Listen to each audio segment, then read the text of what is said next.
Paimon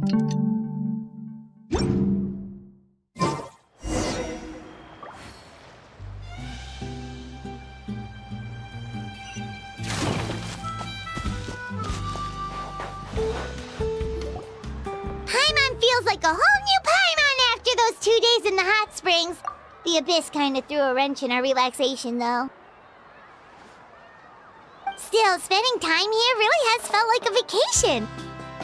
The Kaholosaurs are so nice and so fun to play with.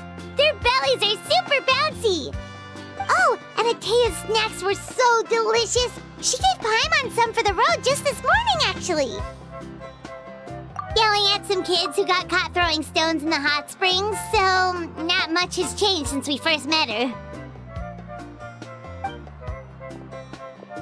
Hey, you guys. Sleep well last night? Yep, this area is so nice. Glad you like it.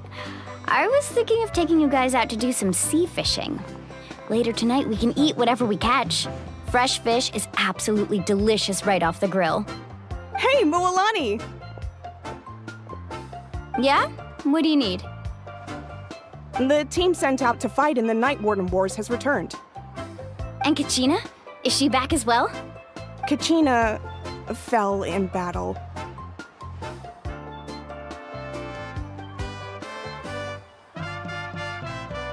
But don't worry, the team was victorious, so the Rite of Resurrection will be held in the stadium soon. That's a relief. The Abyss is cunning, and it was her first time. Mistakes are bound to happen. Exactly. She deserves to hold her head up high. All right, thanks for letting me know. We'll head out in a bit.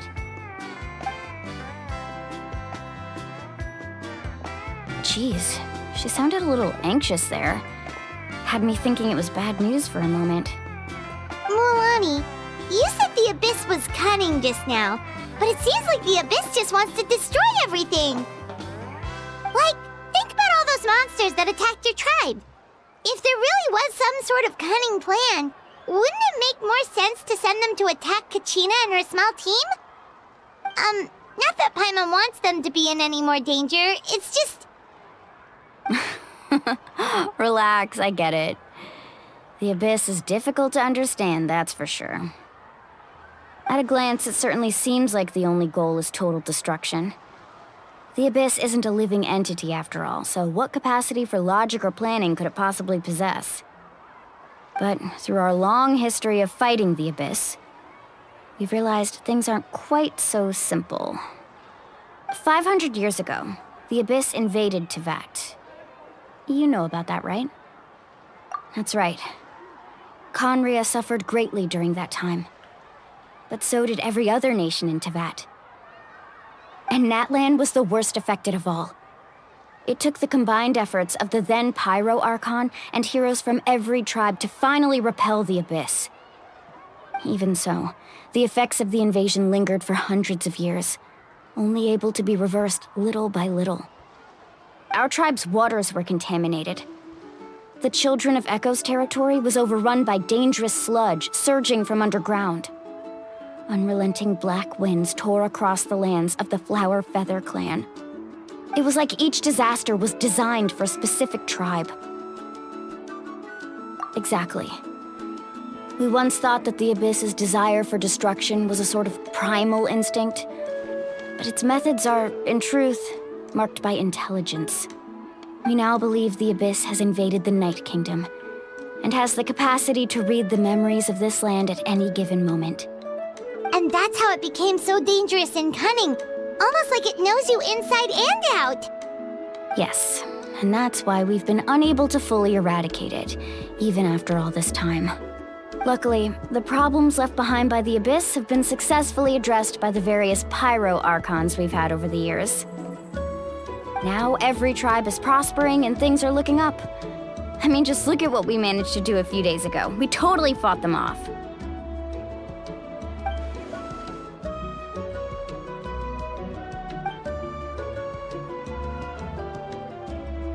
You must have had to sacrifice a lot to get to this point. Every battle, Every sacrifice is in pursuit of a future where we get to stop fighting. Responsibility, duty, unavoidable burden. Everyone in Natlan views the war differently. But I believe we will be rid of the Abyss one day. And the efforts of all who fought against them will become a story for the ages. To think that my name could survive in ballads passed down to future generations, it's kind of romantic. Everyone has something that drives them forward, you know? We have to. Not only for ourselves, but for our future. Anyway, let's head to the stadium. Our fishing trip can wait until Kachina's back with us. The sea's not going anywhere.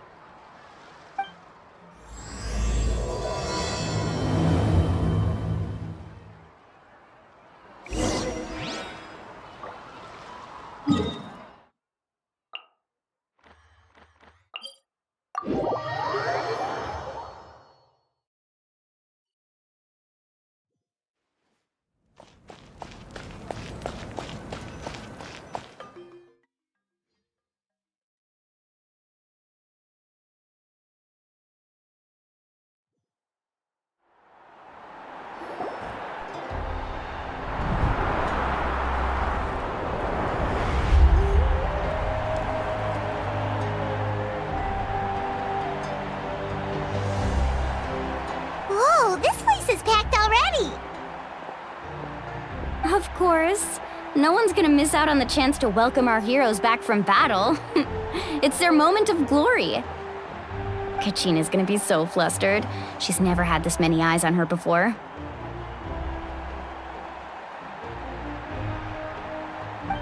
Yeah, she doesn't seem like the kind of person who likes being the center of attention. Looks like I'm just in time. Kanich, you're here!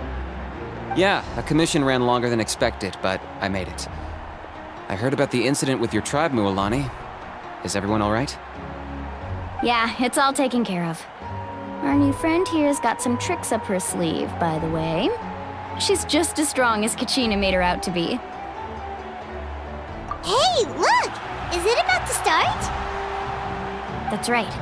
Someone will come out and recite a eulogy, and then we'll sing the Ode of Resurrection together.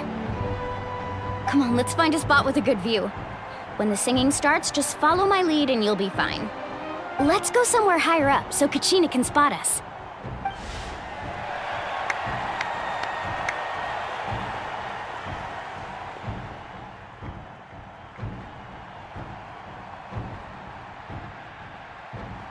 Warriors of Natlan, heed the call of life. We are the inheritors of memory and legend. Those who grew alongside sun and wind. Those who forged our own destiny and future. That is Natlan's fire, the lifeblood of our nation.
I could not find Kachina within the Night Kingdom, or locate her ancient name. What?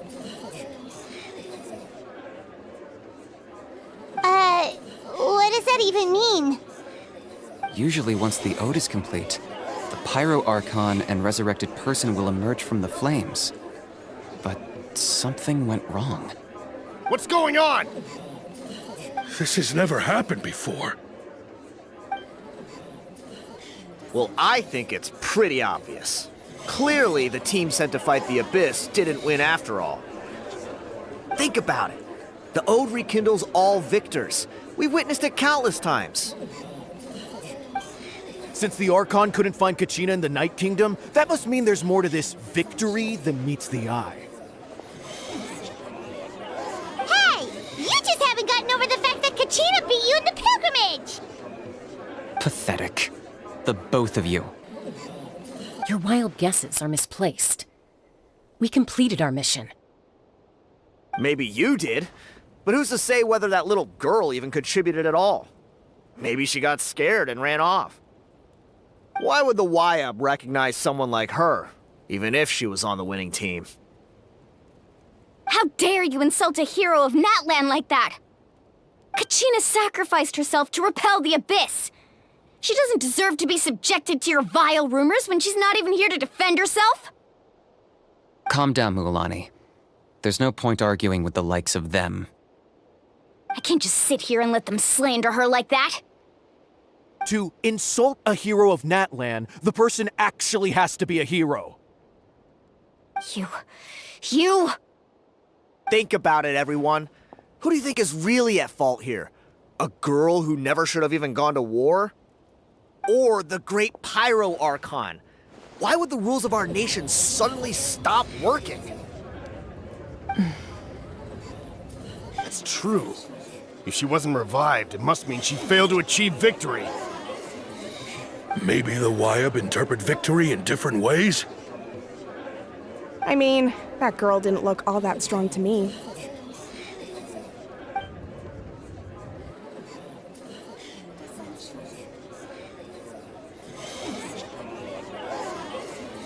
Kachina wouldn't have run! That's not like her at all!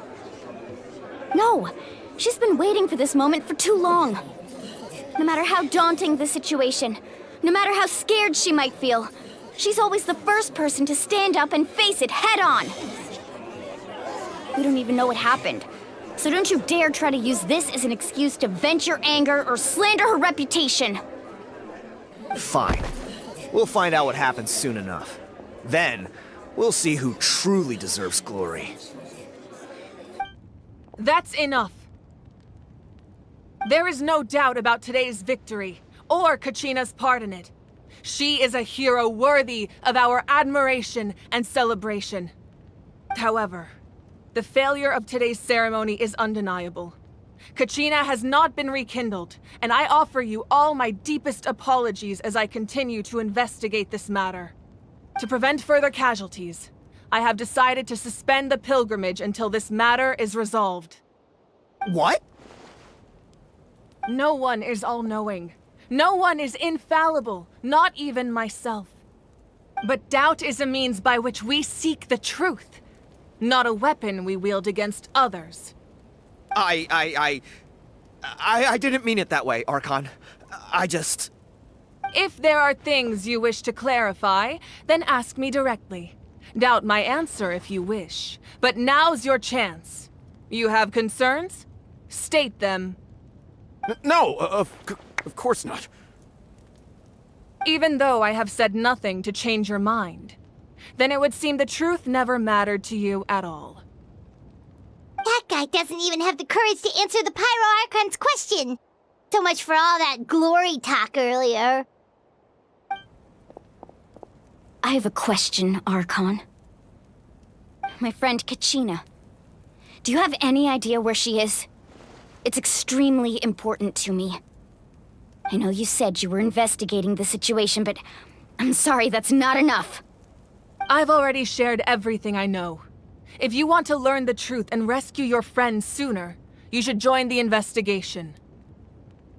So, what do you say? Of course I'll join. In that case, come see me in the speaker's chamber. We should join them.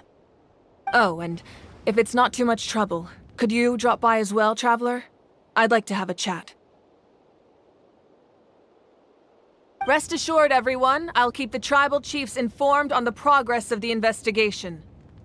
Once again, I apologize for the outcome of this ceremony. If there are no further questions, let's part for now.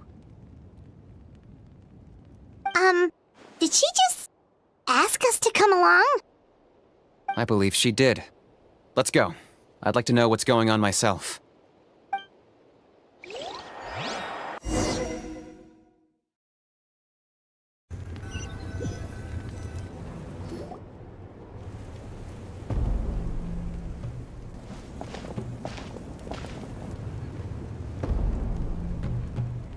The situation is urgent, so I'll get straight to the point. Kachina is undoubtedly a hero of Natlan, and I'm deeply sorry this happened to her. There's been unrest in the Night Kingdom, but I don't know what's causing it. As a result, I've been unable to track down her location. Until we find and address the cause of the unrest, the Ode of Resurrection will continue to be ineffective. And that means Kachina won't be able to come back? That's correct. Not until the problem with the Night Kingdom is resolved. How long will that take? It's hard to say. Kachina always dreamed of fighting the Abyss, of doing her part to defend Natlan. She wasn't afraid of death because she knew, if it came down to it, the Pyro Archon would be there to bring her back to life.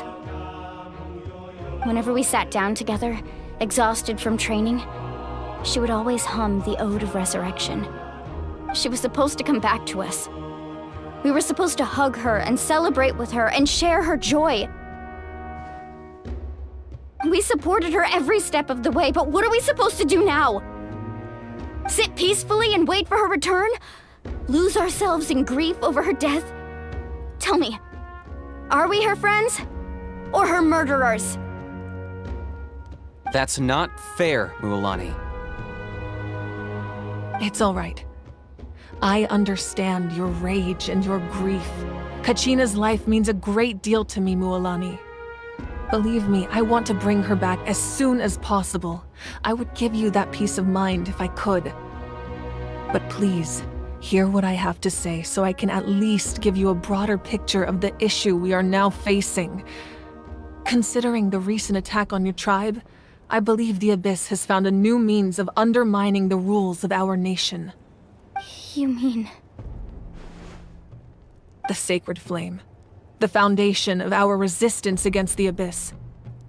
If we continue to hold the pilgrimage and send teams to fight the Abyss, there will likely be more casualties. But if we stop altogether, the Sacred Flame will only grow weaker.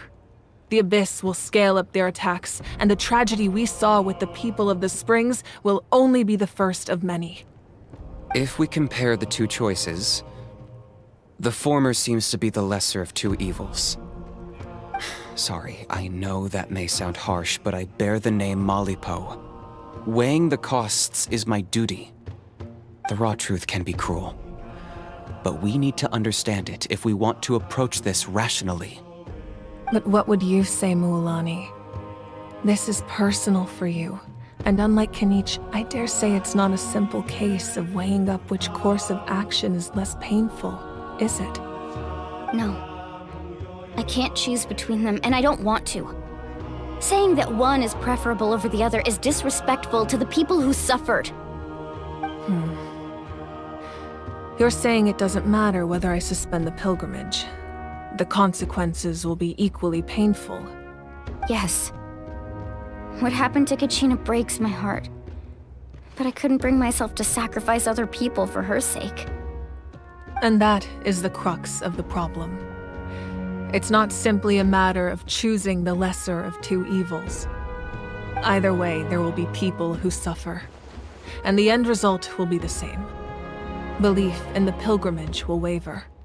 Once doubt has crept in, the people will no longer unite in battle against the Abyss. And that is exactly what the Abyss wants. Their ultimate goal isn't to break the rules that make the Ode of Resurrection work.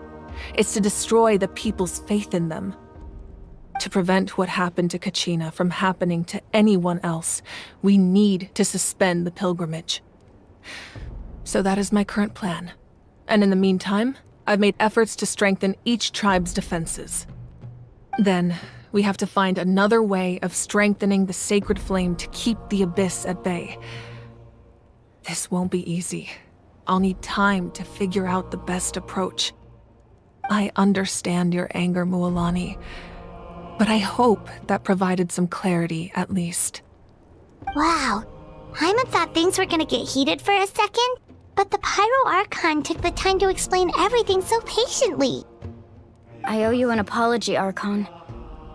I let myself get carried away earlier, and I'm sorry. You're right. We need to focus on finding solutions. We could always hold the pilgrimage without sending a team to fight in the Night Warden Wars. That way, we would still be able to fuel the sacred flame. I've considered that, but the two events have nearly always been linked. Without the chance to fight the Abyss, pilgrimage rankings lose their prestige, and competitor numbers will drop. With fewer participants, the amount of contending fire produced will decrease, and the vicious cycle will continue indefinitely. So, essentially, the Abyss is taking Kachina hostage. You've learned about the concept of ley lines during your travels, yes? The Night Kingdom is something similar. Staying there for a short period of time shouldn't have an effect on the person. But with the Abyss in the picture, it's a different story. Your sense of self will be devoured until eventually you become one with the Sea of Souls. Imagine pouring a cup of water into a rushing river. You can try to scoop up another cup, but there's no chance it will be the same water you had before. I won't sugarcoat it. That is the danger Kachina is currently facing. Just like you said, Archon. Both of these problems need to be addressed. You can focus all your efforts on dealing with the sacred flame. I will go search for Kachina. The Abyss poses the same threat to you as it does to her. It is very possible you will not return. Knowing that, do you still choose to go? Kachina's waiting for us to rescue her. That's all that matters. I failed to protect her during our campaign, but I can make it up to her now. I choose to go as well. Traveler? What do you think? Understood. Then I'll support you in any way I can. The Masters of the Night Wind have a technique that can extract an ancient name from the ley lines. If we can find Kachina's ancient name, I can use the link between them to pinpoint her position within the Night Kingdom. Then comes the hard part. You need to visit the Night Kingdom in person and rescue her. But isn't the Night Kingdom a land of souls? Can we even go there? Under normal circumstances, only the consciousness can enter. But there is a way to go there in person. However, know that the Night Kingdom will attempt to repel you, and the Abyss certainly won't leave you be. That's fine by me. Same here. Fighting the Abyss is nothing new for me. So, Hyman's the only one who's scared? Well, if you're going, Traveler, Hyman's going too. Sitlali of the Masters of the Night Wind once created an artifact that can be used to communicate with the Wayab. We call it the Spirit Speaker Stone.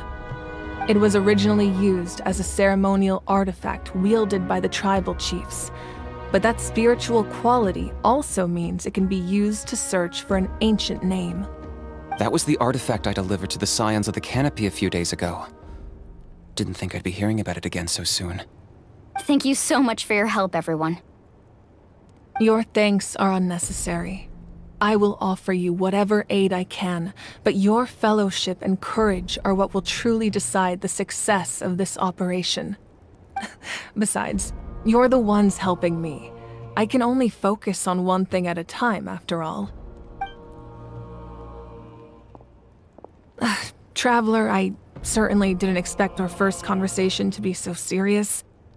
I've heard all about your accomplishments. Ever since you arrived, I've been hoping to meet you and offer you Natlan's highest level of hospitality. Why? Why? Is that not what happened in the other nations you visited? Yeah, things were pretty complicated at the start. And, in the middle. But our reputation's solid nowadays. That's more like it. After all, I've heard you're someone who transcends fate. Perhaps even more than you can imagine. But we can talk about that some other time. Ideally, this would be the perfect night for a drink and some musical ambiance. But there are important things to be done. Oh, I almost forgot. Atea was wounded in the fight against the Abyss. She wanted us to give this to you. It embodies fond memories and my strength of will. That's what she asked us to tell you. She said you'd know what that means. I didn't think this day would come so soon. The flames of her life force. I can feel them flowing within the talisman. If things were different, the two of us could have enjoyed the hot springs together while she gave this to me in person. We're supposed to be hot spring buddies after all. But don't worry. This talisman means a great deal to me. I'll take good care of it, and once this is all over, I'll pay Atea a visit.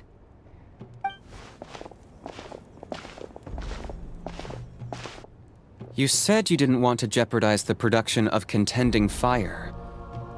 But that's not at all why you decided to suspend the pilgrimage, is it? You're right.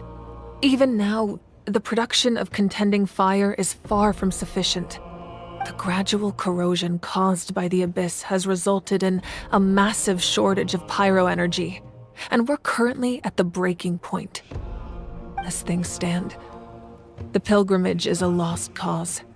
Suspending it allows us to save our strength to defend the tribes. The Abyss has brought catastrophe to Natlan, and Kachina's disappearance in the Night Kingdom is a direct consequence of that. We can't let the general public know that. No. If the public learned that Natlan's destruction was close at hand, there would be immense panic. But if I said nothing at all, they would have continued to question the integrity of Natlan's heroes. Another simple choice. The latter was clearly the better solution. But you chose otherwise. I have never subscribed to the belief that the right choice is the one with the fewest sacrifices. Let's go. There's still a way for the sacred flame to last a little longer. You mean? Yes. Come with me.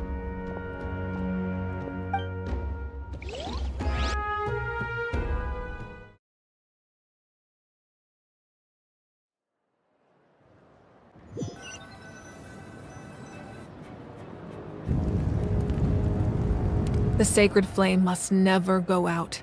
Not only does it strike fear in the Abyss, but it's also the pillar of Natlan's stability. So until our heroes are ready, I will sacrifice my power to keep it burning. But that can only last so long. I think we should focus on the remaining ancient name-bearers. Don't let desperation cloud your judgment. Those chosen by the Wyab have already embarked on their destined path. It is for them to decide how that journey ends, not us. All we can do is support them. Even so, for you to make this sacrifice, it's not right. If not me, then who? No other is capable of sustaining the sacred flame. I possess great strength, but I'm not above my people. This is part of my duty.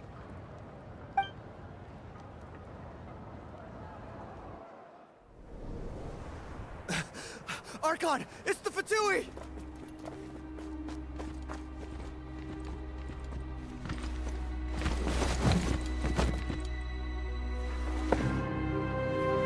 The Archon of Natlan. A force to be reckoned with. The secret of the ley lines is no secret to me. Long have they been destined for ruin. And since the oath made 5 centuries ago remains unfulfilled, what use is the Gnosis in your hands? I don't know what you mean. But it sounds like this is about more than the Tsaritsa. In times of crisis, someone must pick up the mantle of salvation. Your plan has reached an impasse, and now it falls to me to create new rules for Natlan. But before the dawn of a new age, the old must be destroyed.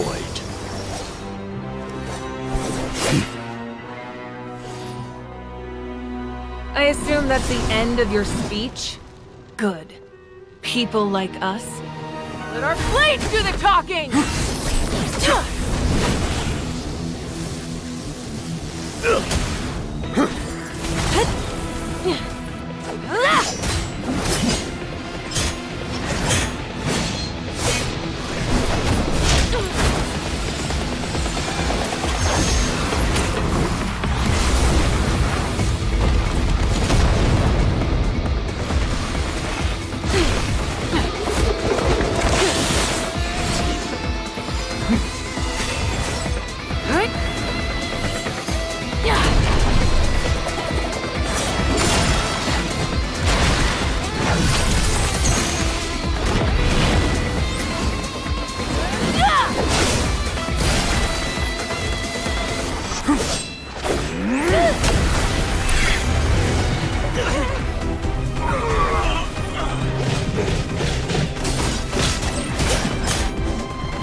Masters of the Night Wind. Send word. The captain and his followers must be apprehended.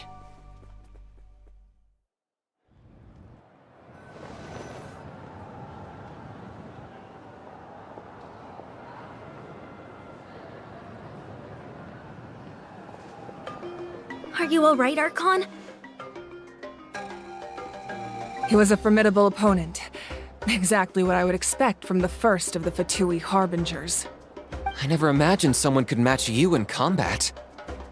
If the Tsaritsa sent him here, why would he bring up what happened 5 centuries ago? Yeah. And how much does he know about Natlan? The Harbingers are all driven by their own personal goals. The only purpose that unites them is collecting the Gnosis. But I'm sure the captain has his own reasons for being here as well. Whatever his motive, we should shift our focus to the Fatui. If they attack again, and we're not prepared, we're done for. No, we're running out of time. The wound I inflicted should hold him back and weaken him for the time being.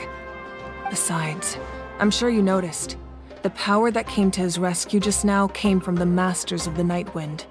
In other words, there are traitors among us. Not necessarily. This could prove to be a very valuable turn of events. When we exchanged final blows, I sensed an unusual presence within him. I'll need to investigate further. Kanich, Go to the Masters of the Night Wind and look into who could have aided the captain. Speak to Seat Lali. She should know. Of course, I'll head out right now.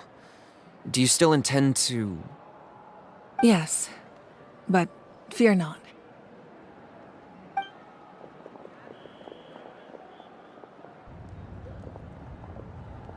Natlan's strength has never rested solely in its Archon.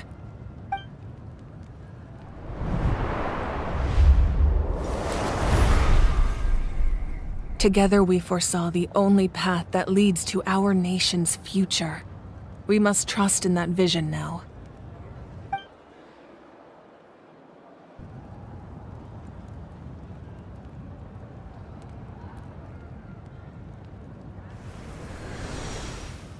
Is everything okay, Archon?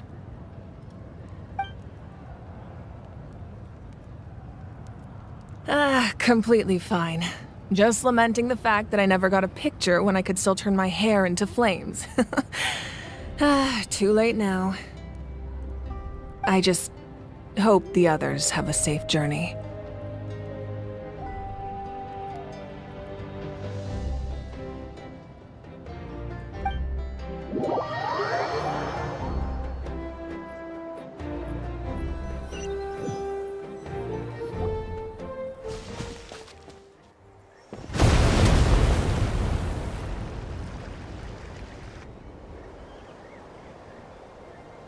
What's happening at the stadium? Did something explode? It feels like the Archon unleashed her power. She must be fighting a formidable opponent. Should we go back and check what's going on? Have faith in the Archon. She wouldn't lose in a one-on-one confrontation. Once we find Kachina's ancient name, we'll head right back. Okay, let's just keep climbing. Paimon really hopes nothing goes wrong.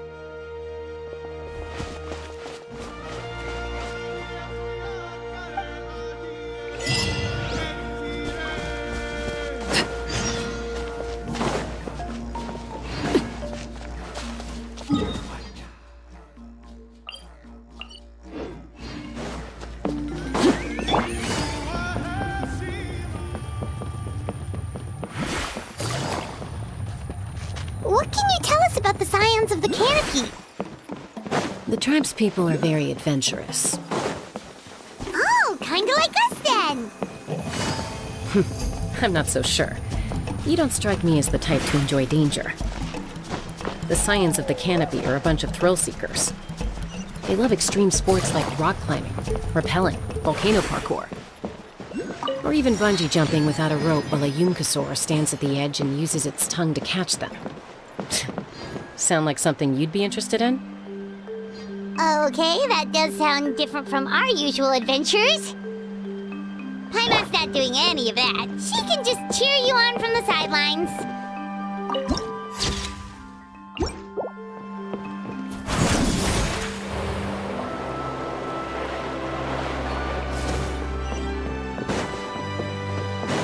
That's Wyna, the tribal chief. Let's head over to him.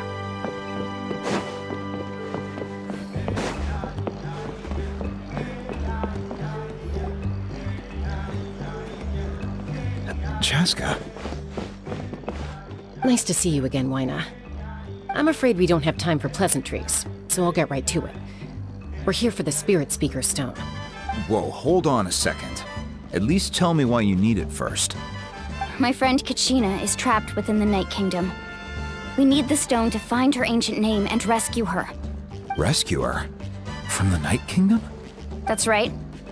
I'm sorry, but someone needs to tell you what you don't want to hear. Go in there. A mature warrior would never make such a foolish decision. The nature of battle is unpredictable. You never know how it's going to end. Losing a friend is tragic, but when that happens, the best thing you can do is focus on how to prevent further casualties. I appreciate what you're trying to say, Chief Wyna. But if the price of maturity is abandoning a friend in need, I'll choose foolishness any day. If Kachina's still holding on, then so will I. I thought you might say that. Is something wrong, Wyna? This doesn't seem like you. Life isn't complete without taking risks.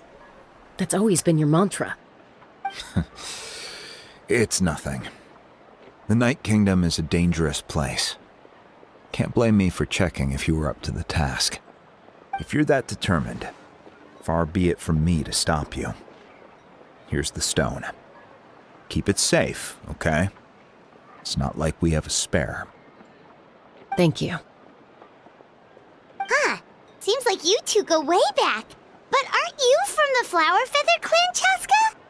Oh, Chaska's a peacekeeper, so she's famous throughout the tribes. She's always the one people call to resolve conflicts, so we slowly got to know each other that way. Her younger sister Quichi's always hanging around our tribe, too. She's helped us out a lot in the past. Oh, you have a younger sister? Yes, I'll introduce you to her sometime. But let's get back to business. Waina, how do we use the stone? As you probably know, your intended destination is completely different from the real world. The Night Kingdom is like a river flowing with concepts, and the ancient name you seek is like a tiny fish swimming downstream. In that sense, the stone is like a fishing boat drifting down the river, but the boat alone isn't enough. You need a fisherman experienced enough to steer it in the right direction. We couldn't do that ourselves? With a little practice, I'm sure you could. You have the strength and the talent. If you want to make sure this works, though, I could recommend someone to you. Who? Vichama, a legendary warrior and scout from our tribe. He's got a keen eye and a well-honed intuition. Even his ancient name means to seek. If you're fishing for a name, you're gonna want him on the boat. Vichama? Why does that name sound familiar? He's one of Auntie Atea's hot spring buddies. I've heard stories about him. Where can we find him? Ever since Malco passed, he spends most of his time gazing out at the scenery from the cliff tops. Follow the path that way, and I'm sure you'll find him. Thank you. We'll go look for him there. Good luck. I hope everything goes well.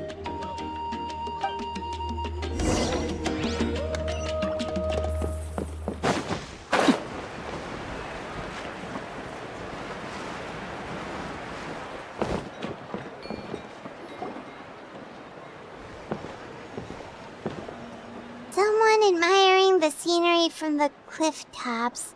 Ah! That must be him!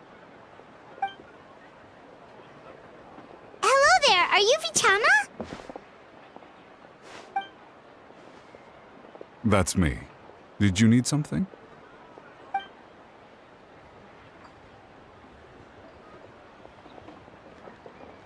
What? You're saying you can bring someone back from the Night Kingdom? How is that even possible? No, if you really think about it, anything's possible in that kind of place. But that would mean... Are you okay? You don't look so good. Everything's fine. I'll help you, but I do have a small request.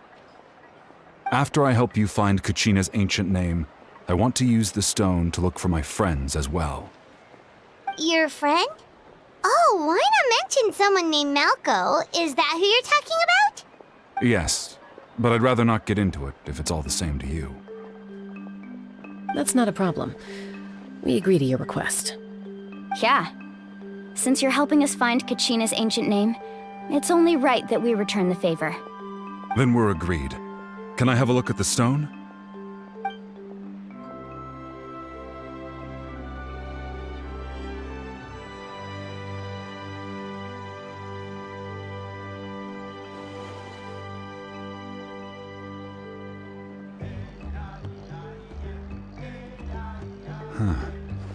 I see.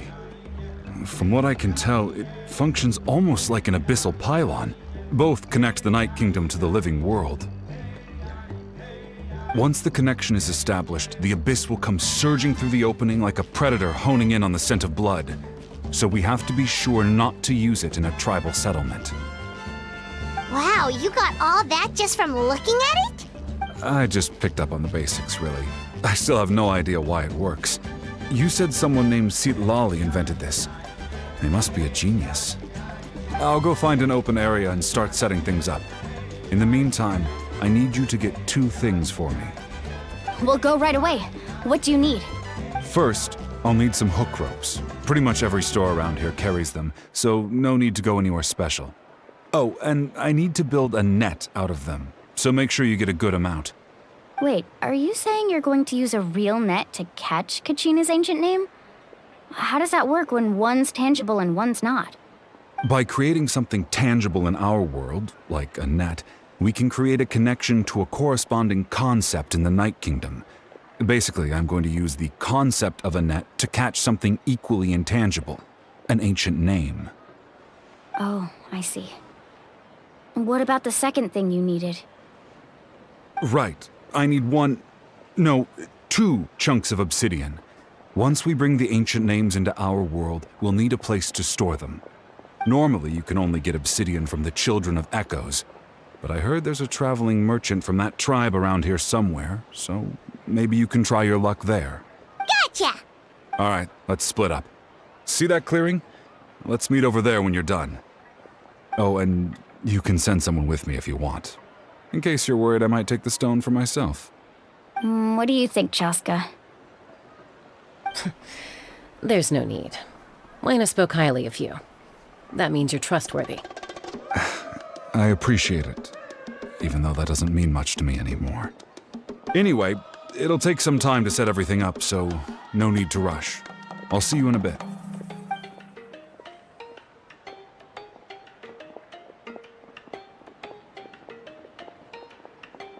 What an odd guy. He seems so defeated, but also really invested in the stone at the same time. I don't have any more insight than you, Paimon. Let's just focus on the preparations for now. Hang on, Kachina. We're coming for you.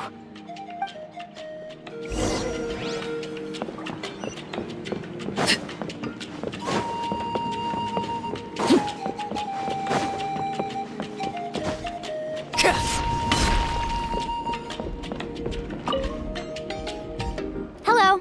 Do you have any hook ropes for sale? Hook ropes? As in rock climbing equipment? Yes. How much for your whole stock? Oh, the whole thing? Let me see. That would be 30,000 mora in total. Deal? Deal. Wait, really? What, you want me to drive down the price? We just need these as fast as possible. Thanks. Oh, no problem at all. I'll even pass along some information on the house. These ropes are usually used by rock climbing enthusiasts. If you want to learn, Roka's the person you want to ask. All right, that's everything. Here you go. Now we need the obsidian. Let's go talk to the traveling merchant Bichama mentioned.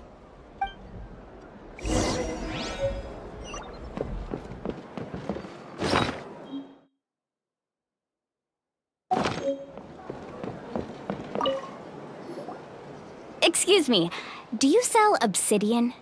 Why, yes. I've got a chunk for sale right over there. Perfect. Is that the only one, though? We actually need 2.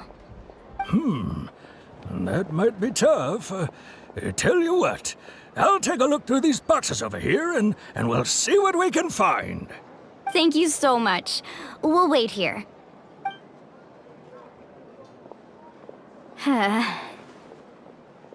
Relax. Everything's going according to plan. I know, it's just... I could tell Vichama feels the same way about his friend that I do about Kachina. I hope this chunk of obsidian isn't the only one. Kachina always carries all sorts of shiny stones with her. If I was the one trapped in the Night Kingdom, she'd have a whole pile of obsidian ready in a heartbeat. Well, would you look at that? I did bring an extra. Here you go, young lady. How does it look? Perfect! Thank you. How much do I owe you? If you hadn't shown up, these stones would have just sat here collecting dust. I'll take 3,000 mora for both. Here you go. By the way, I heard you mention Vichama just now. You running an errand for him, then? How's he doing? Malco's been gone for 5 years now. It's about time he started to move forward. Do you know what happened between them? I heard about it in passing while I was out drinking one night, but I don't know all the details. Vichama and Malko grew up together, and even made a name for themselves together. Malko was an amazing fighter, capable of knocking out multiple opponents in a single hit, while Vichama excelled at scouting and analyzing the battlefield. The two made an excellent team, and managed to beat back the Abyss several times. 5 years ago, they both emerged triumphant in the pilgrimage, and were placed on the same team to fight the Abyss. But on the eve of battle, the Abyss launched an attack on their tribe, and Vichama suffered an injury to his leg while attempting to rescue someone. Then what happened? The team agreed that he couldn't fight the Abyss in his condition. Vichama didn't argue. He knew going to the front lines with an injured leg would make him a burden in battle. So they raised the issue with the Pyro Archon, and she agreed to let him stay behind. It's just... Malko and the others ended up facing hordes of abyssal monsters in numbers that far exceeded anyone's expectations. The team made an error in judgment, and they fell to the onslaught. Vichama went into a deep depression after that. He blames himself for everything. Oh, you're not wrong. But it's possible he chooses to blame himself.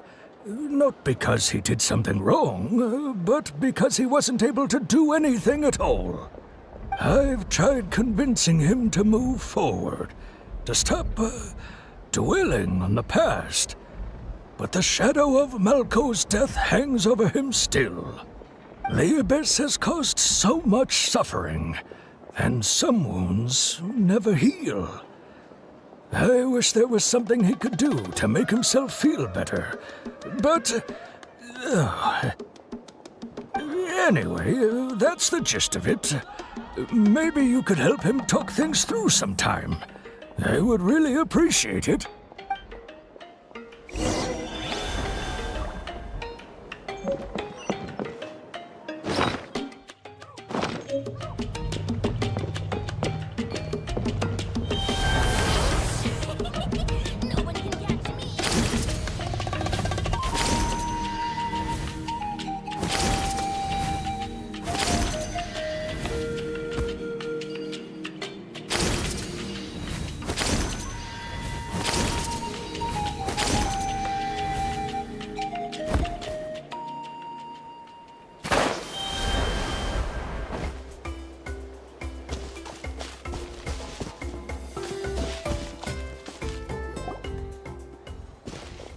Did you get everything? Yep, it's all here. When do we start? I've made all the necessary adjustments, so we're good to go. As agreed, I'll help you find Kachina's ancient name, and then you return the favor. Go ahead.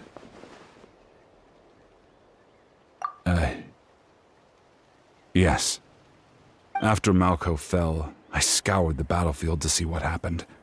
It turned out he wasn't bested by some impossibly powerful foe.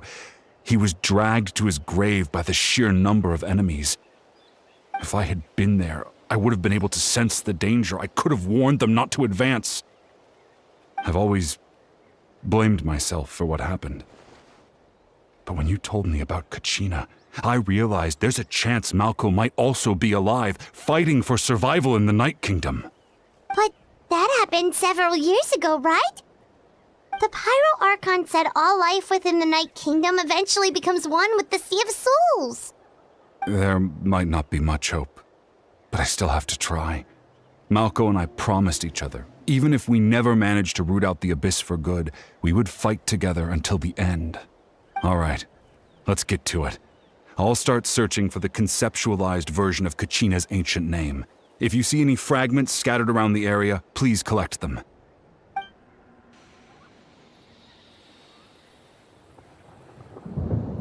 Make sure you prepare yourselves for battle. As I said, the stone will link the mortal realm to the Night Kingdom. The Abyss will likely emerge in response.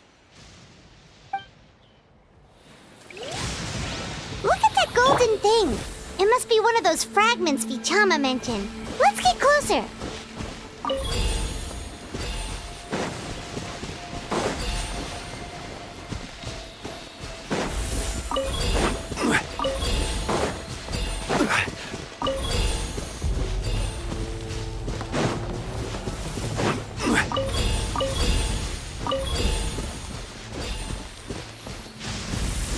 Whoa, monsters incoming! Watch out, everyone! Transfixed!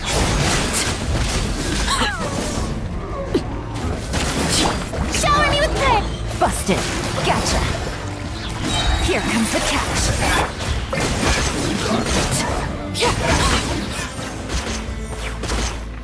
How much longer, Vichama? Not long. We're getting close.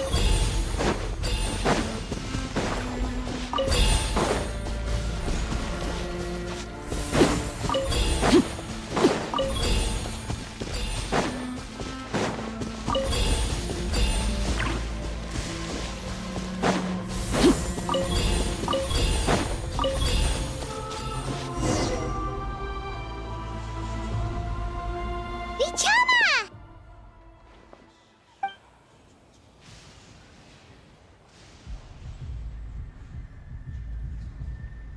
Quick, take it!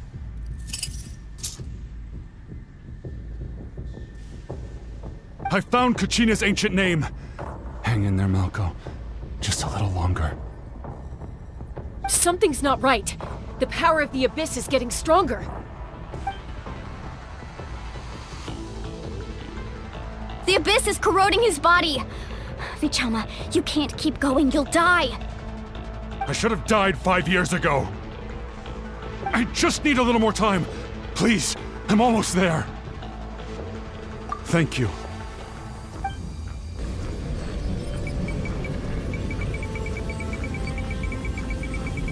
Whoa, watch out! The power of the Abyss is strong.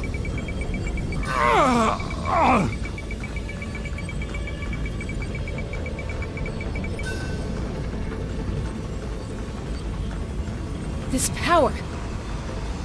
Hanging in there? Malco.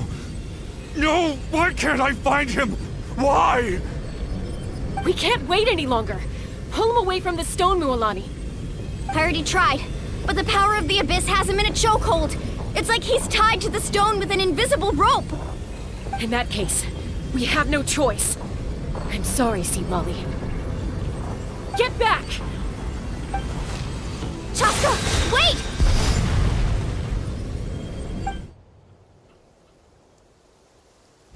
Ouch! What happened just now? It looked like the Spirit Speaker stone was...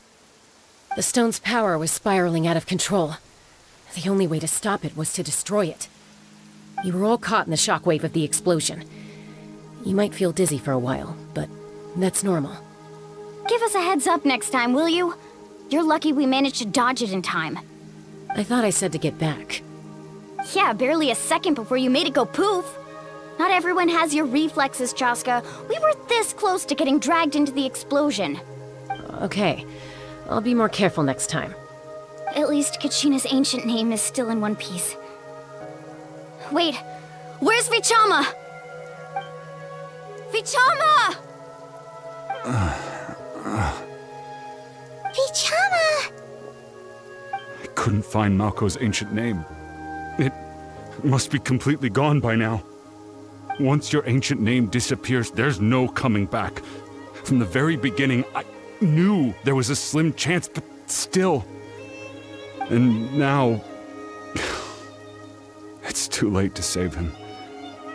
From the minute he left that day, it was already too late. Vichama. I'm sure he's heard enough condolences over the years. Let's just give him some space. Huh?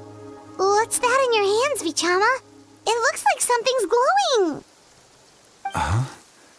This is...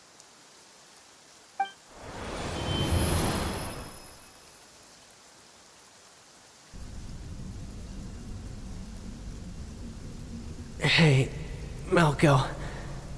Got any strength left? Not enough to swing a sword, but to say a few last words? Sure. Too bad no one will get to hear them. I never thought I'd actually die on this mission. Not that I'm afraid to die. It's just hard thinking about my mom's face when she hears the news. Guess I have something to be thankful for then. My parents died a long time ago. They won't have to mourn me.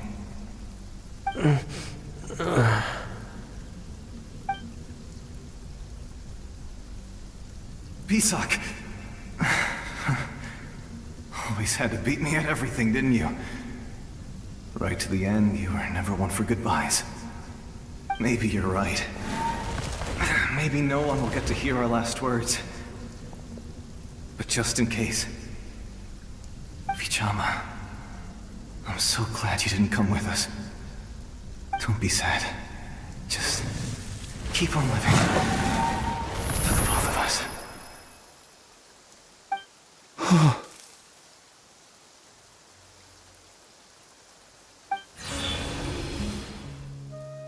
Was that a memory? Seems like we were able to salvage something after all.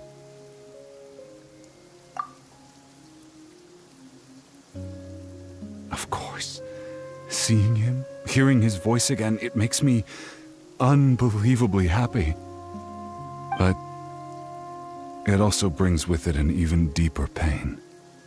A deeper pain? Why? Malco was always the type to put on a brave face. But in that memory just now, his hands were shaking, and his smile was forced. For all these years, I regretted not being able to fight alongside him to the end.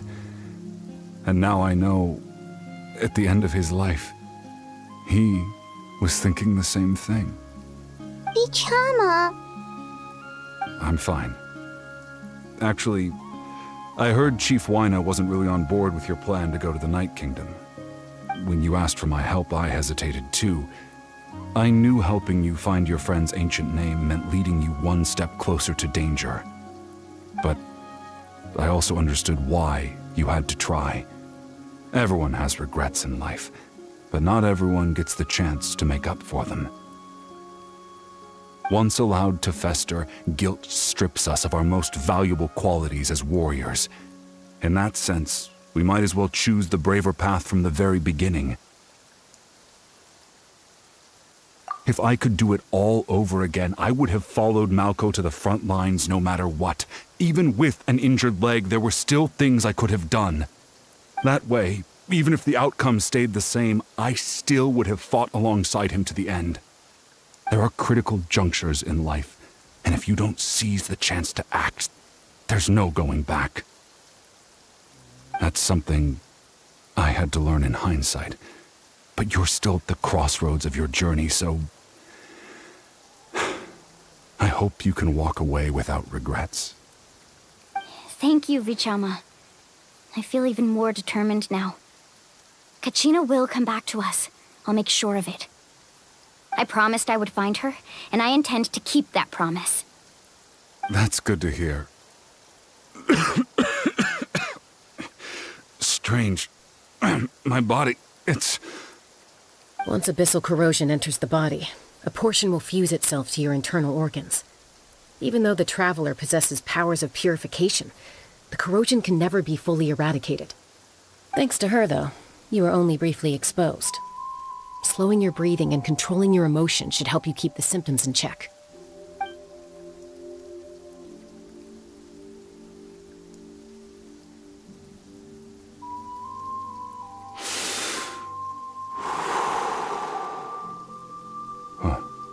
That does make me feel better.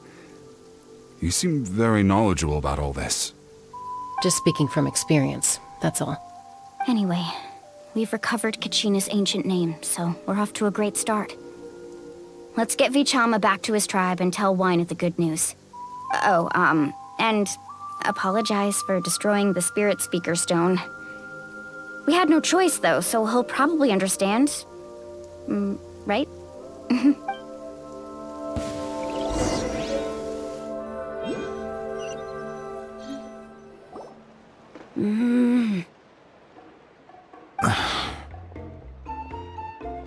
Koichi, are you really gonna just stand there like that? I don't know what you want from me. I think you know exactly what I'm trying to say, Uncle Wina. I can hear it in your voice. Honestly, it's just one thing after another with you two. They're back. Koichi? What are you doing here? Don't play dumb with your own sister. You know exactly why I'm here. My apologies, everyone. I just need to borrow Chaska for a few minutes. You come with me.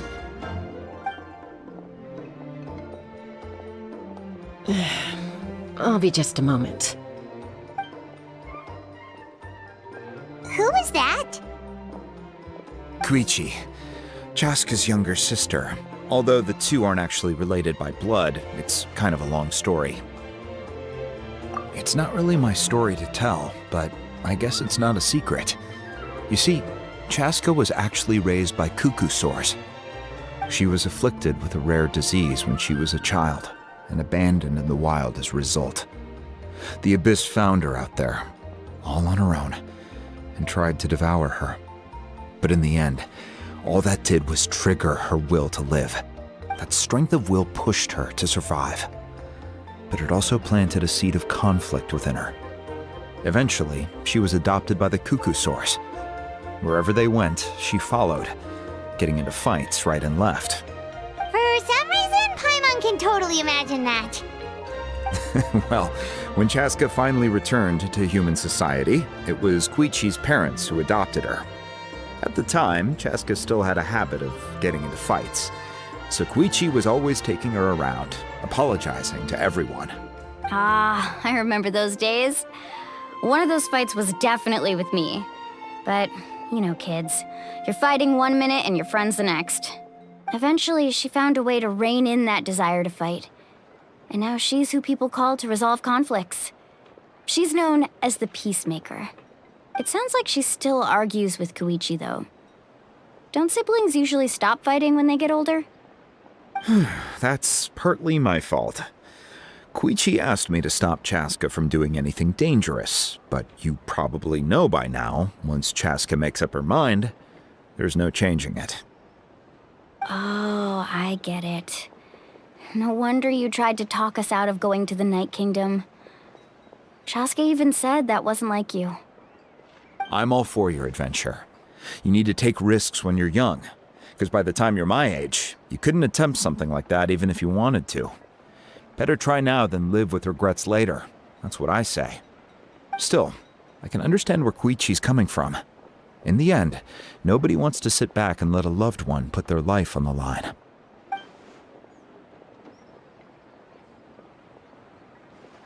All right, it's just the two of us now. You have 1 minute to explain yourself. I don't have anything to say. You don't have to approve, but you should know I only do what's necessary. That attitude is exactly the problem. It's like you don't care. You try to sneak off to the Night Kingdom behind my back and then play it down as if it's just a trip abroad. Well, technically I am going abroad, right? Again with the excuses! We agreed, didn't we? There are 4 levels of danger. If it's not something urgent, you can only engage in level 2 danger and below. You can only go up to level 3 if a situation is so dire there's absolutely no alternative. But a trip to the Night Kingdom? If that's not a level 4, I don't know what is. And you were just going to sneak into the place without saying anything. What do you mean, sneak into the place? I always planned on walking in there with my head held high. You bought off Uncle Wina, didn't you? He promised me he'd stop you from doing anything dangerous. Oh, it's like he didn't even try. You feel like he went back on his word. What if I told you my mind was made up, and there was nothing he could have done? Not even by force. Oh, I knew it! So he did try to say something, but you didn't listen. This is important. If you were in my shoes, you'd make the same decision. You don't know that? I'm a doctor, and I handle logistics. If you're going to waltz into a dangerous situation where you could lose control at any moment, it's my duty to say something. All right, whatever. Anything else? What do you mean, anything else? Why don't you reflect on what you've done and promise me you'll stay put? Time out. Is this one of our normal arguments or a serious one? Chaska, does it sound like I'm joking? Then... you need to know something. What happened to Kachina was partially my fault. I can't leave her there to die. That's not who I am. But the person you become when you lose control, that's also not who you are. That's a different issue. You said it yourself. A person is only as good as their morals. If I want to live in Natlan, I need to display qualities that make me worthy of this nation. I've also told you that managing your condition is equally important. Sometimes you have to make sacrifices. All right, let's stop this here. If we keep going, I might actually have to get serious. And I think Wyna prefers his roof attached to his house. Is that a threat? That sounds like a threat to me. Koichi! Younger sisters are supposed to listen to their elders. So, you're really going to go, no matter what I say? I'm supposed to be your sister. Then support me. I'll be back. All you have to do is wait. Chaska. So, that's it. Why'd you have to turn out to be so darn annoying?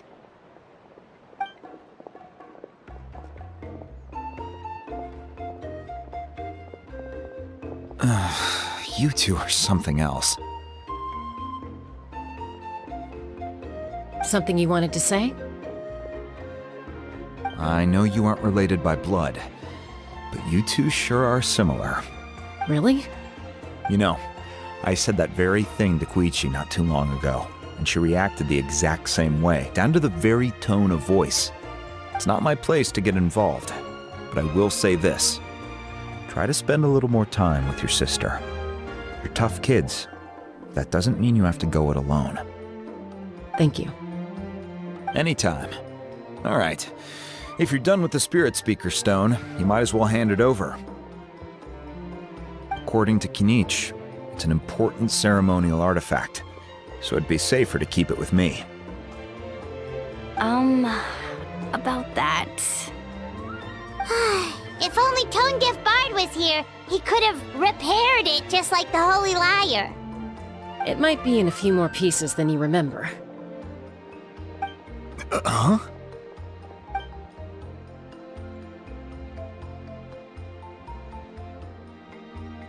I see. Sounds like it was an urgent situation. If someone's life was on the line, then you had no choice. Still, Citlali's going to be a nightmare to deal with now that you've broken her stuff. I'll explain everything to her later. Stay safe out there in the Night Kingdom, okay? I'll wait here for your safe return.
We're back! We found Kachina's ancient name, too! Well, it's fairly complicated. Let me give you the condensed version.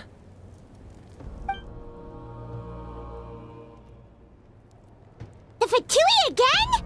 We can't go anywhere without them causing trouble. But what if the Fatui finds out you've lost your power? Won't they try to take advantage of the situation?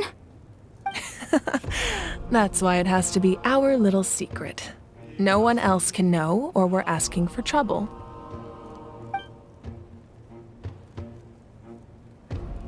Look, I wish I could offer you some sort of consolation, but I won't lie to you. With multiple factions closing in, there's nothing comforting about the situation we're facing. Still, all you need to do is focus on your goal. You can leave the complicated matters to me. I can also step in on the Pyro Archon's behalf. There's a limit to what I can accomplish, but I'll help you however I can. There's no need to be so modest, Yan-san. Your incredible strength has long been a well-known fact. You're the pride of your tribe. Archon, I'm sorry about before. You have so much on your plate, so much that you have to worry about. But all I could do was focus on my own feelings.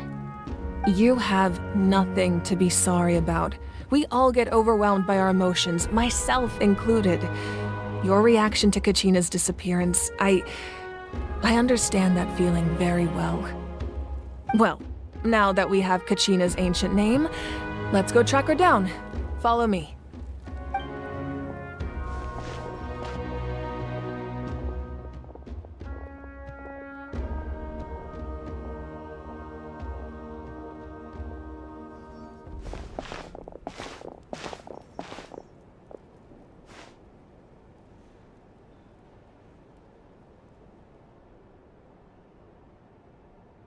What is this place? Hey, isn't that Atea's talisman? Good eye. This is where I store all the various mementos I've collected. Whoa. I've never seen this place before. There's so many things in here. It looks like there are items from every tribe. Collecting them must have taken a lot of effort. I suppose you could think of it as a hobby of sorts. In Natlan, everyone grows up listening to the stories of heroes. And physical items do a far better job of preserving those stories than our own memory. Now, I still have some preparations to make for the ceremony, so feel free to take a look around in the meantime. If you're curious about an item, I'm more than willing to tell you about its origins. All right, we'll have a look.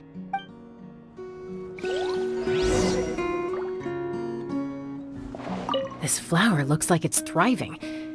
You must be good at taking care of plants, Archon.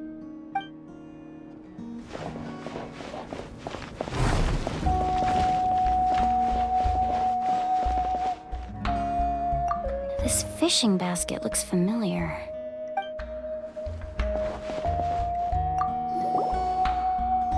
Hey, there's a fishing rod here. It must have belonged to the people of the springs. That's right. It belongs to a legendary fisherman named Matavaru. I have his entire set of fishing equipment, actually. He and I met in a tavern. He told me about a particular kind of giant fish and his meticulous plan to catch it. In his eyes, I saw a hunger and a strong fighting spirit. To him, the sea was the battlefield upon which he staked his honor. So, did he do it? The next time I saw him, he was covered in scars. It turned out the fish he sought had been corroded by the abyss. He managed to kill the fish, but sustained a serious injury in the process, which meant he could never go deep-sea fishing again. Can a fisherman claim victory if he fails to bring back his catch? That's what he asked me in the end. Well, Paimon thinks he won. That was my answer as well. The experience was far more valuable than the prize itself. In the end, he didn't want his tools to go to waste, so he gave them to me. Wait, that means you also know how to fish. Maybe we can go head-to-head sometime.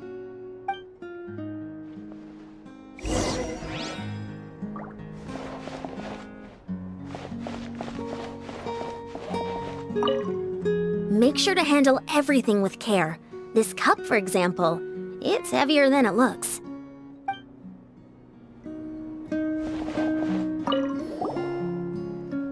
Whoa, that belt is bigger than Paimon's head!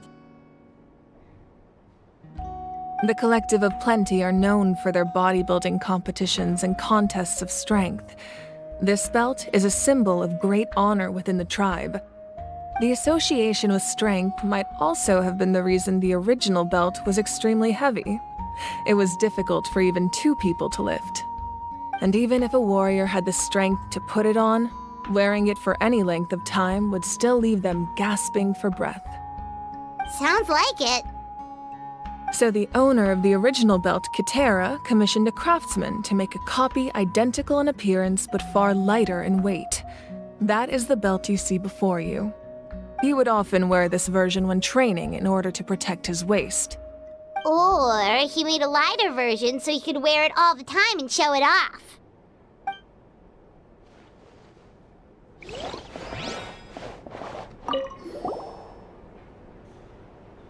There are so many jars and potions around here.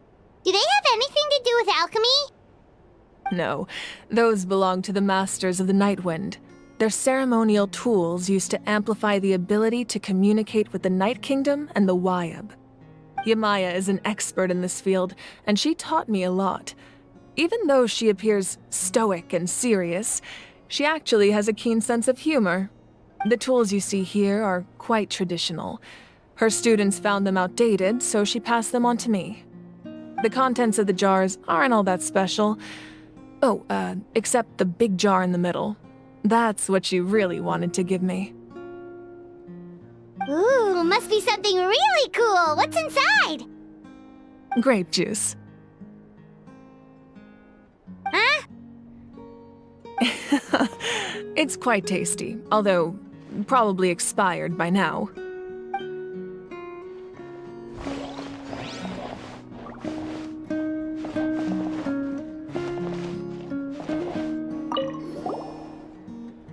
This is Atea's talisman. I'm sure you're familiar with this one already. Atea was rarely ever without it. The talisman brought her a lot of luck in battle.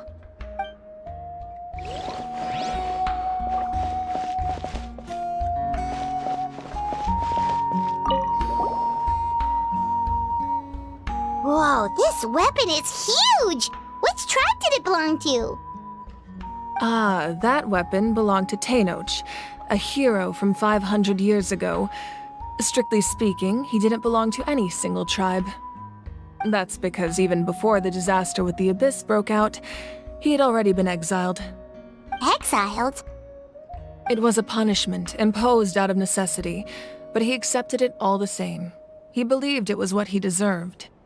When the Abyss attacked, the tribes found themselves in urgent need of a powerful figure to lead them into the battle, and there was no one more courageous or resolute than him.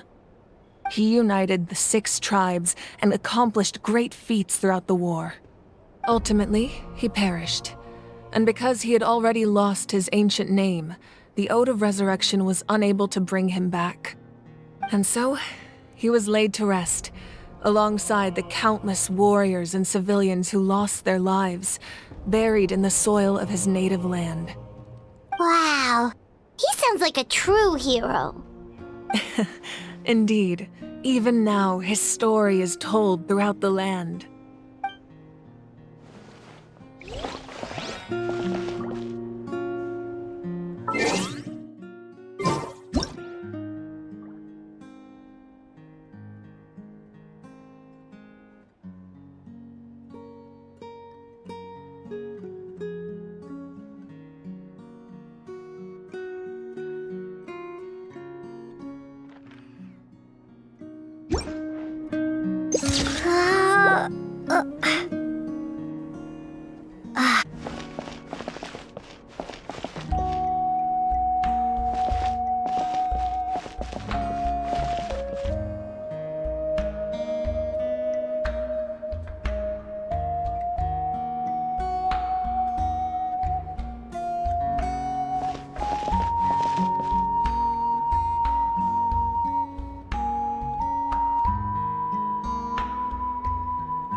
powder still needs some time to settle, so let's wait a little longer.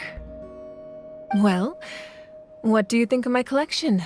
Do you feel like you have a better understanding of Natlan's culture now? Yeah! If each item represents a different story, seems like Natlan's really been through a lot. Does every item hold a special memory, just like Atea's talisman? That's right. The items in my collection actually serve a similar purpose to the ancient names passed down among the tribes.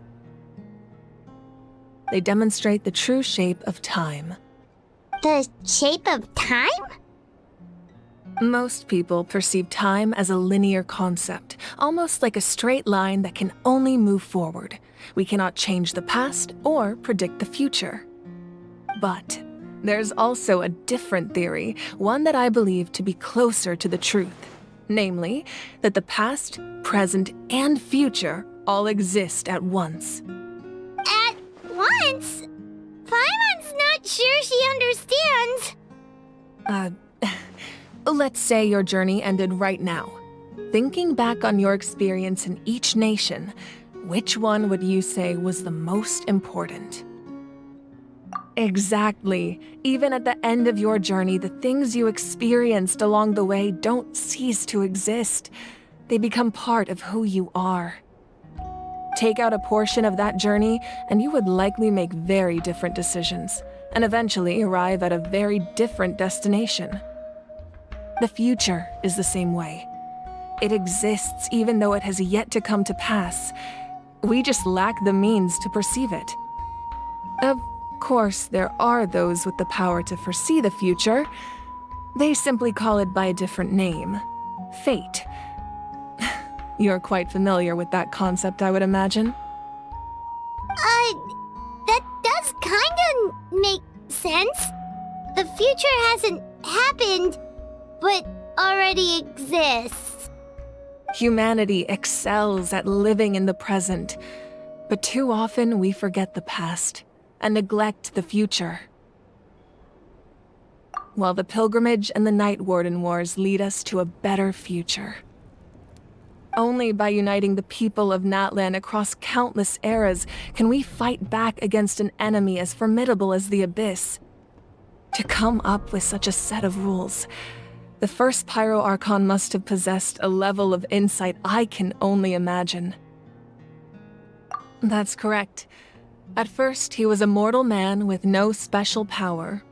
After he ascended to the Divine Throne, he used it to borrow power from the heavens and establish the rules of Natlan. Namely, a framework through which ordinary people can ascend to Archonhood. By holding the pilgrimage, we're able to determine the strongest among us, and when that person ascends to the Divine Throne, their inner flame will awaken. In addition, the sacred flame will grant them significant knowledge and memory of this land. After all, that's how I came to know everything I just told you. So, it all comes down to the power of the Divine Throne and the rules. Wait, is that a family portrait?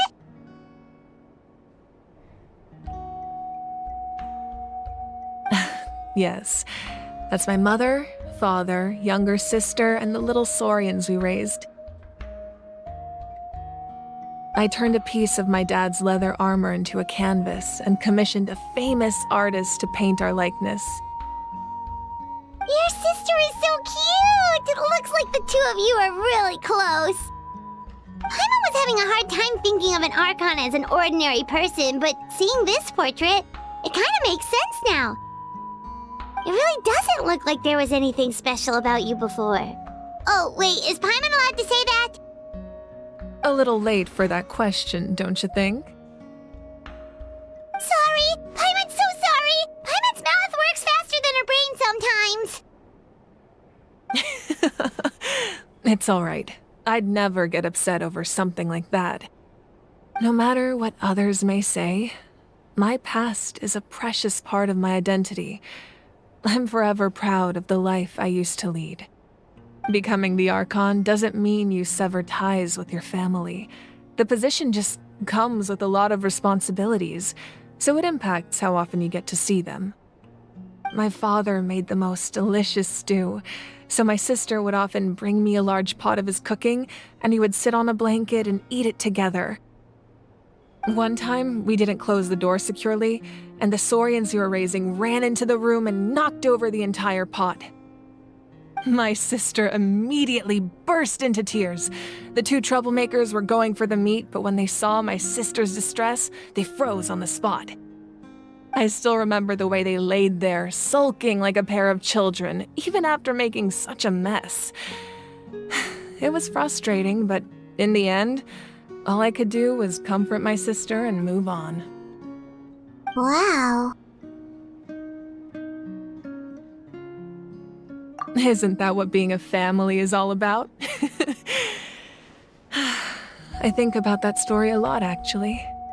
As the Archon, I made a vow to defend this nation, and experiences like that, they remind me exactly what I'm trying to protect. Well, what happened after that? This portrait looks pretty old. Your sister must be all grown up by now, right? I believe she ended up working as an architect and artist. She built many houses and crafted many beautiful works of art. Anyway, that's enough about me. Now that the powder is settled, we can begin. Ian-san, Mulani, Chaska, over here, please. Place the ancient name up there, and then we'll begin.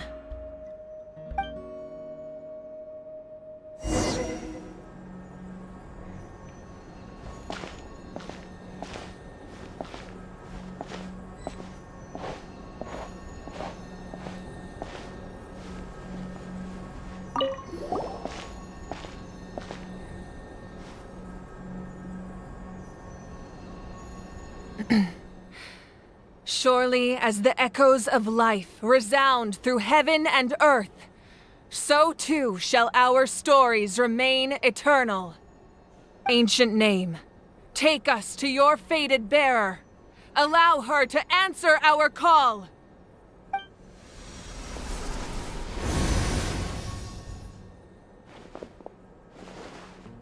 Am I hallucinating again? Kachina! Are you okay? Huh? I'm not seeing things, am I? Is the Abyss playing tricks on me again? It's okay, Kachina. It's just us. We're trying to find a way to bring you back. Everyone, you have to listen to me. I've been investigating the Night Kingdom this entire time, and I figured out what's wrong. The Wyab is being affected by the Abyss! I was waiting for the Wyab to send me back, but then this really strong monster came in and it almost killed me. The Wyab saved me, even though its power is weakening, so I've been hiding from the monsters while trying to find a way to help. The Night Kingdom has become a huge mess, though. I keep hearing these awful sounds and seeing really horrible things. Don't listen to those sounds, Kachina. The Abyss is trying to strip you of your sanity. All you need to do is stay safe and wait for us. We'll be there shortly. It's okay. I feel so much better now that I've had the chance to talk to you guys. You don't need to worry about me. I've never been strong or special at all, really. So I don't blame anyone for forgetting about me or leaving me behind. Just knowing you care is more than enough. I'll find a way back. You don't have to put yourselves in danger to come rescue me. You're always like this, Kachina. Now's not the time to act tough. We're coming for you, and that's final.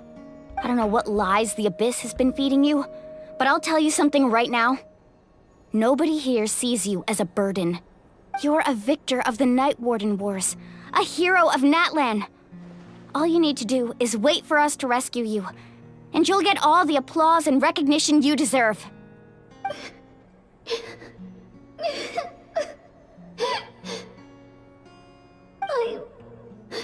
I'm really scared. Everything's so dark and creepy here. And I want to go home. Still, I don't want you to put yourselves in danger because of me.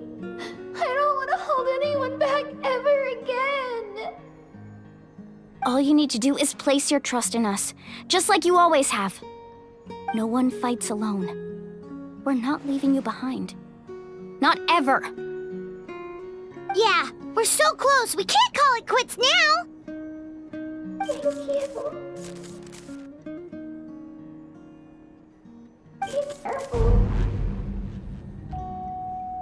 Looks like we've lost contact. Now comes the most dangerous part. You have to traverse the Night Kingdom in your physical form. This entrance to the Night Kingdom was left behind after an abyssal invasion. Even a brief amount of time inside could expose you to corrosion. I know. I'm prepared for that possibility. All right, then I wish you all the best. I'll tell Koichi to be ready just in case. She's very experienced in dealing with abyssal corruption. That face you just made. Don't tell me you two got into another argument. No, I just feel bad for creating more work for her. I'll go with them too, Archon. The more people, the stronger the party. Thank you so much for your help, everyone. It really means a lot that you're willing to brave these dangers with me. There's no time to lose, so let's get going. Now that I've lost my power, I won't be able to provide much practical support. But I can still keep an eye on the situation from here. Eon-san, I know it's unlikely, but if you encounter a situation you can't handle... That won't happen. I hope not.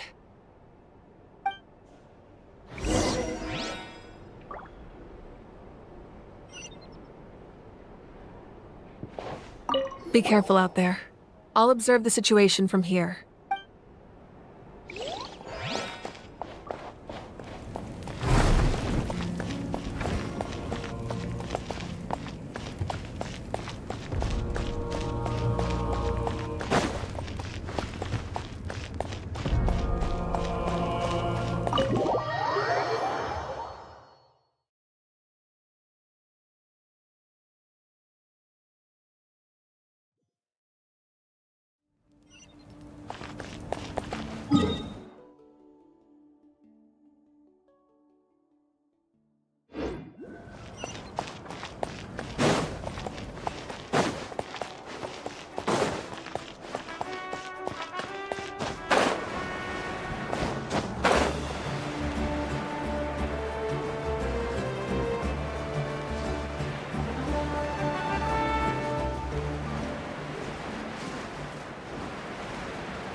Crumble!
So we're underneath Natlan right now? It looks nothing like Paimon was imagining.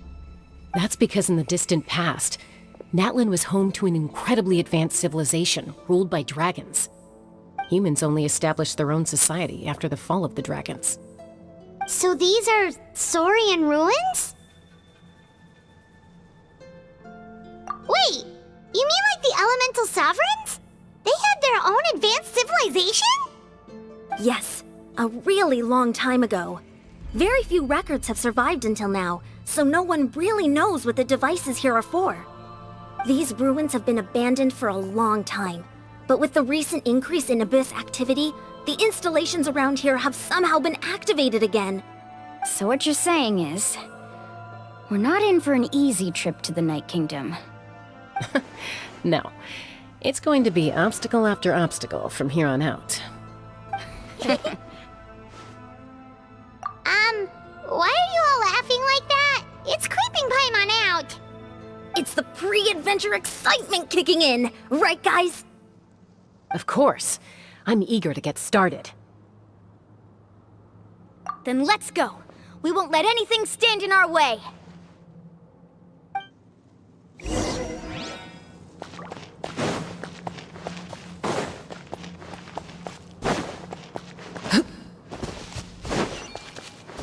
Seems like the road ends here.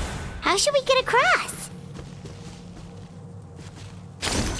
As a professional trainer, I think you could stand to build up your endurance, Paimon. Professional trainer? Paimon thought you were a warrior from the Collective of Plenty. Well, that goes without saying. But I actually work as a sports coach. I provide professional guidance for many of Natlan's popular sports. And I don't just mean physical training. I design nutrition plans as well. Ah, so basically no sugar, no soft drinks, no grilled meat. Yeah, we'll be here all day if you list them out one by one. It's much faster to just focus on what's good for you. Such as? Vegetable juice. Want some? You know, Ian-san, Paimon feels like the two of us might not see eye to eye.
Those guys look familiar. We've fought them before. Let's go. Show no mercy.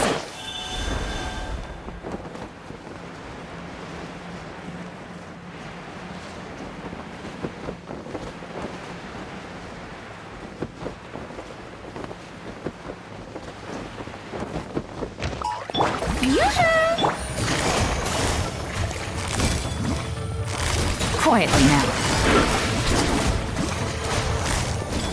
I will have order. Stabilize. Overruled.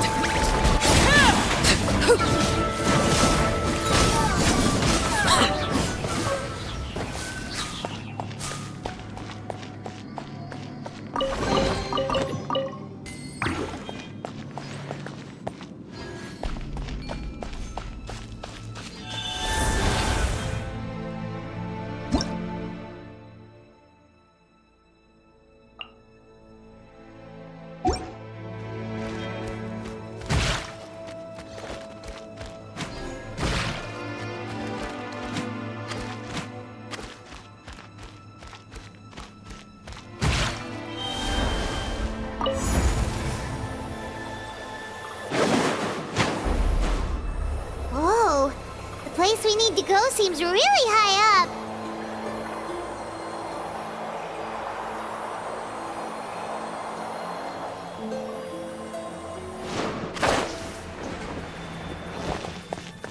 Lay to burn.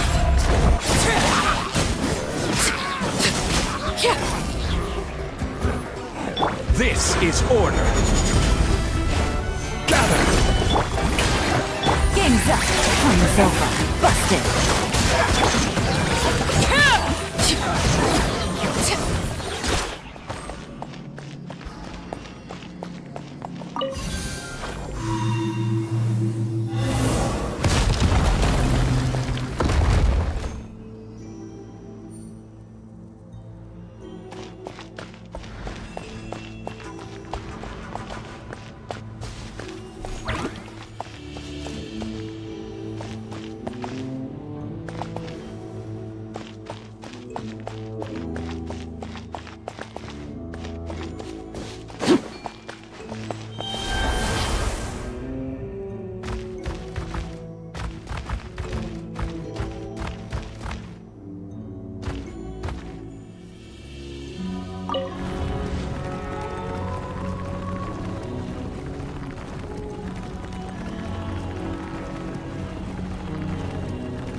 Solidify! Order guide you!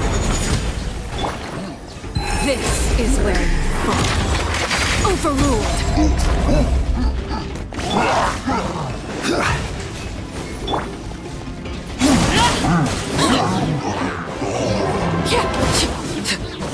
I will have order! Quietly now. Here comes the catch. Gotcha.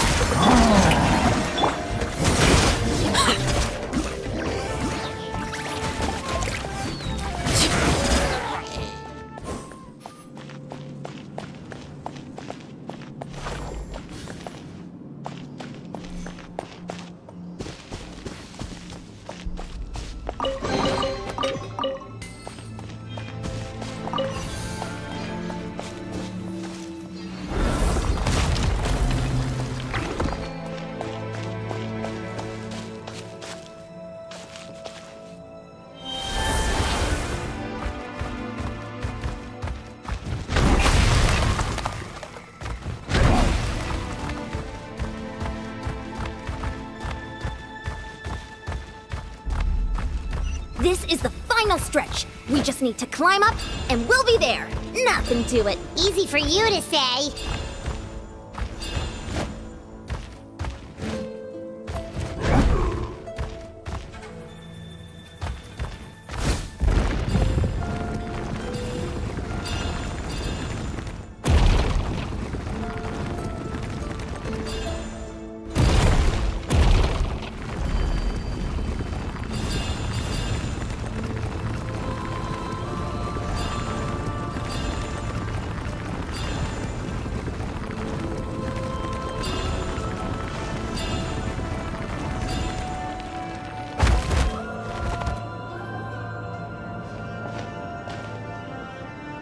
This must be the entrance the Pyro Archon told us about. The one ripped open by the Abyss. Yes.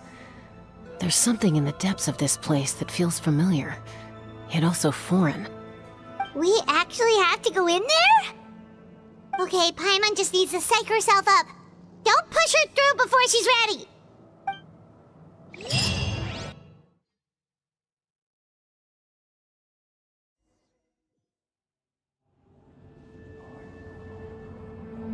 Hey! You don't have to drag Paimon! You're pulling too hard!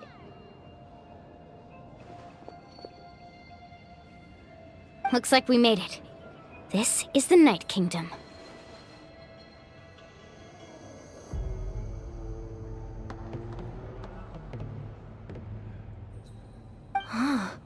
It looks so different from what I imagined in the stories. That overflow of energy is probably what trapped Kachina here in the first place. From this point forward, everything we know about the real world no longer applies. Anything can happen here. Paimon's more worried about how we're gonna make it out. We obviously can't go back the way we came. Do you see that patch of light on the ground? It's shining down from that fissure in the sky. Oh yeah, right in front of us. So that's coming from up there? Oh, it's so high up. Did we really fall that far down? Just like I said, our real-world knowledge doesn't apply here. We fell all this way, yet came out completely unscathed. If this was the real world, we'd have to climb our way back up to the entrance. But here, all we have to do is stand underneath the light and offer a prayer. That's it? You really think that little of Paimon? That's not even why Paimon asked!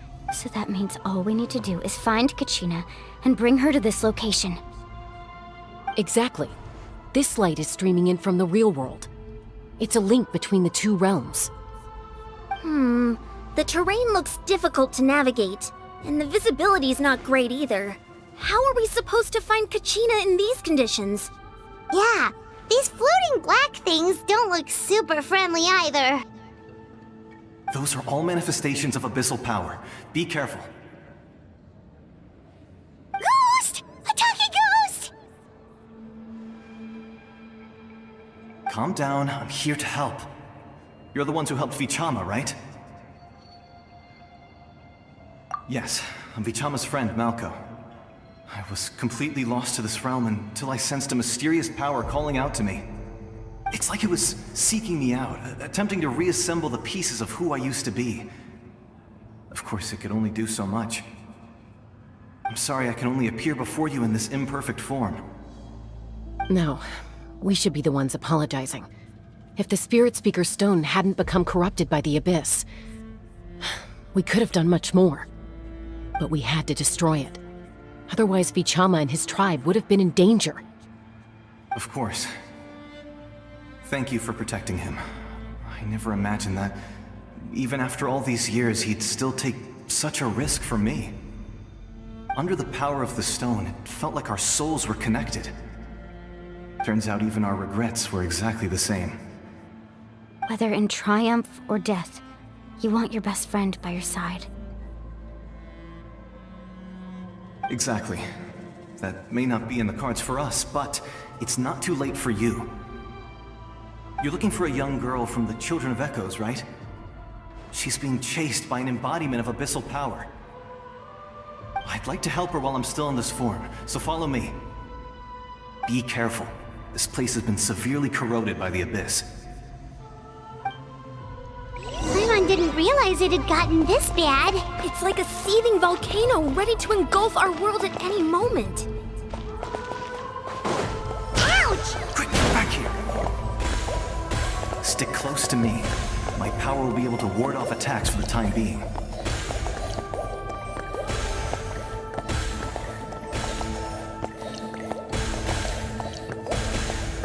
We won't be able to keep this up.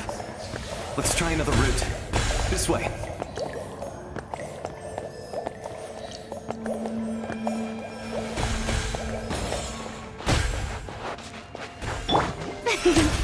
The show begins!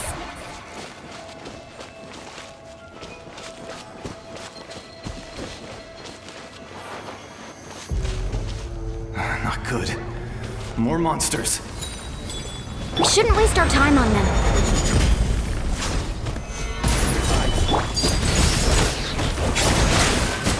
Everlasting as the moon! Laid bare.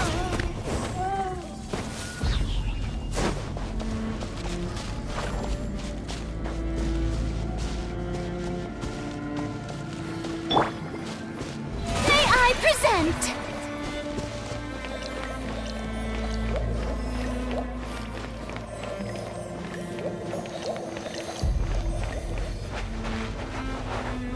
Oh, Paimon can't see anything!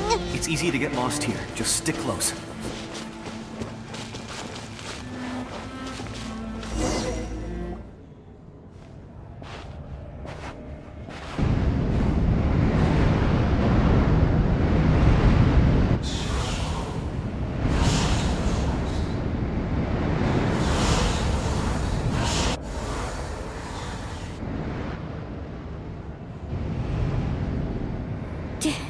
Did you hear that? What? Never mind. It was probably just my imagination. Don't scare Paimon like that! I heard it too. It was a voice from the Abyss. What did it say? Doesn't matter. It certainly doesn't harbor good intentions.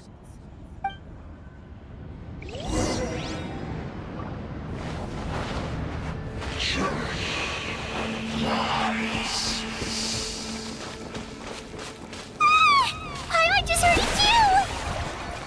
Let's keep going. Paimon wants to get out of this place!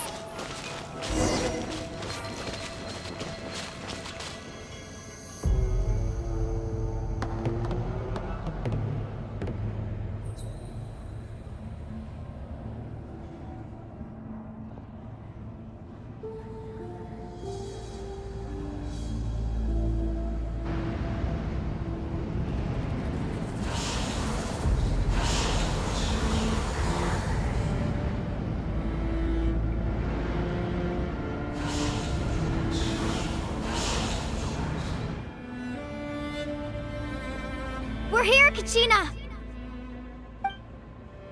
Oh, honey? You made it! like our reunion will have to wait until we take care of these monsters. Good idea. Let's go!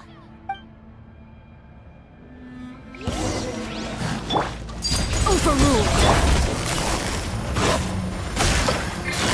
Busted. Gather! This is order!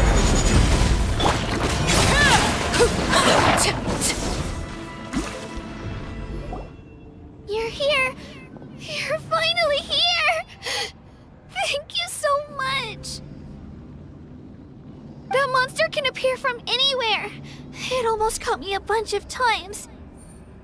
The Wyap's power helped keep me hidden, so I just tried to stay out of sight until you got here. Atta girl. You did so well. And most importantly, you weren't hurt. Should we start heading back then? Actually, I have a request. Will you come visit the Wyap with me? I can't exactly put it into words, but something's wrong with the Ode of Resurrection. And I know it has something to do with the contamination from the Abyss. That was the Pyro Archon's theory as well. Everything we've seen here certainly seems to back it up. In the Night Kingdom, there are 6 main totem poles representing the Wyap of each tribe. You can think of them like the body of each Wyap. Additional totem poles, like the ones around here, serve as proxies to which the Wyap can extend their consciousness. There are countless proxies scattered around the Night Kingdom. Through them, the Wyap can extend their consciousness over the entire realm and track down souls no matter where they roam. But if a proxy were to become severely contaminated, then a soul could become lost within the Night Kingdom. Judging by the current situation, I don't think we're dealing with just one contaminated proxy. Even if we could drive back the abyssal power from one of them, that probably wouldn't even put a dent in the problem. Still, we can't just leave the Wyap to suffer. It's protected me this whole time. I agree. We might even manage to draw out the monster that's been hunting Kachina. Getting rid of the monster might slow down the deterioration of the Night Kingdom.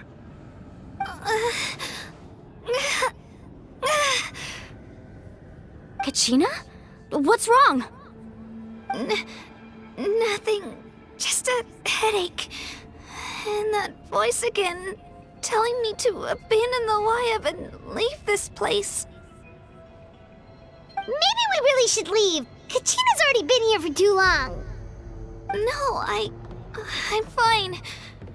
I don't plan on listening to that nonsense. I can hold on. Just up ahead.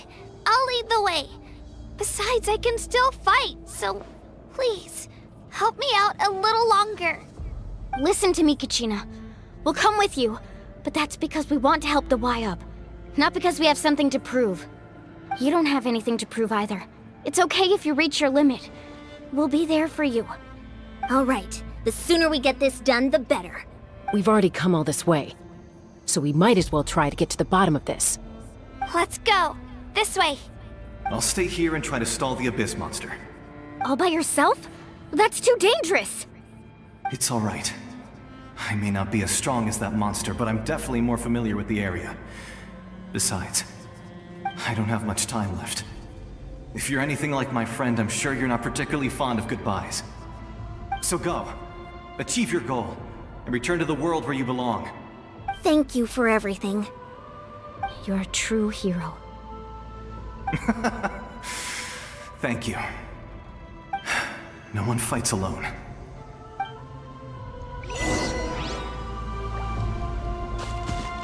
Does your head still hurt? Let me help you walk. I'm fine. You should know I'm made of stronger stuff than that.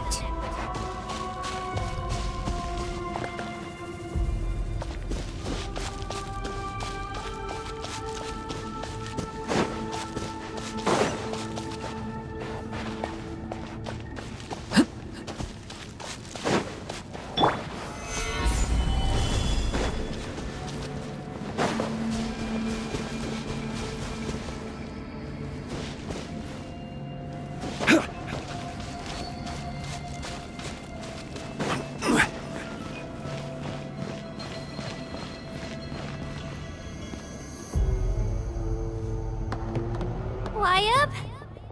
Wyabb! I'm back! My friends and I are here to heal you. Wyabb? Can you hear me? Wyabb?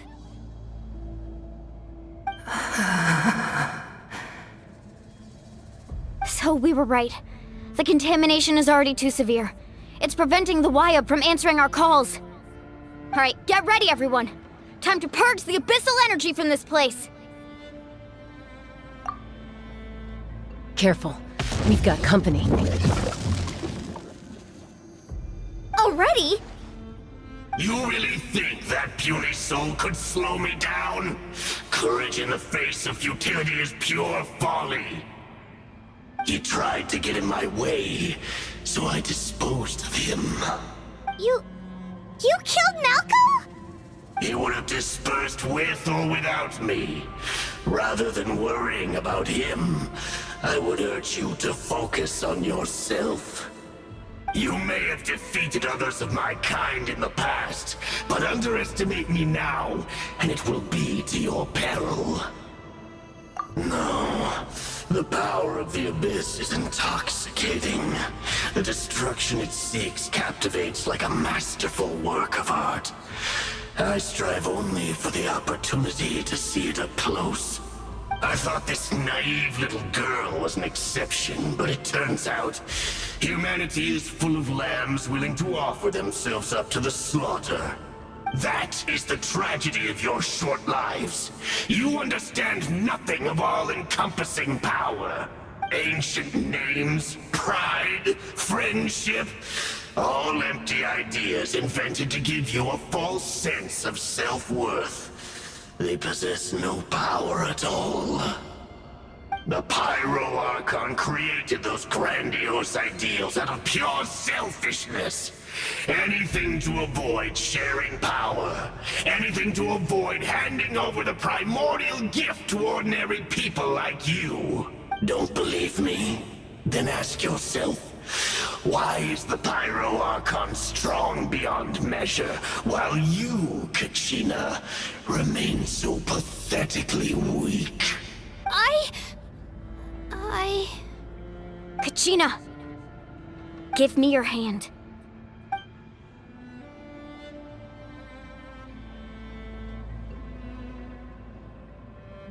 Feel that? I'm right here next to you. Thanks, Moalani. You're right. I have nothing to fear. Because I'm not alone anymore. You're right. Maybe comforting ideals don't have any power. But you also couldn't be more wrong. You've never had to work for your own strength, so you will never understand the true source of our power. What? The courage we have to stand before you and not back down? It comes from our friendship. The power lies not in the ideal itself, but in our commitment to upholding that ideal, and in our decision to stand together and fight! Well said! Let's go, Kachina. It shouldn't take more than two of us to handle an enemy like this. Sorry in advance, but you deserve what's coming to you! There aren't many in Natlan who can beat us when we're together. It's time he got a taste of that kind of power. From the ashes, you make world. Check this out! Best of luck! Off to carving ways!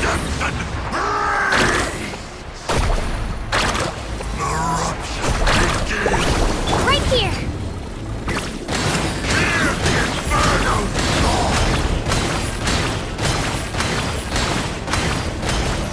Hook it! Let's ride! Amazing! Right here! Shabam!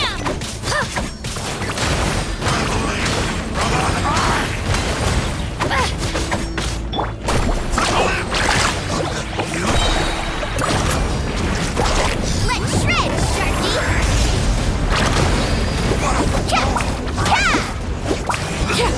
This world is all.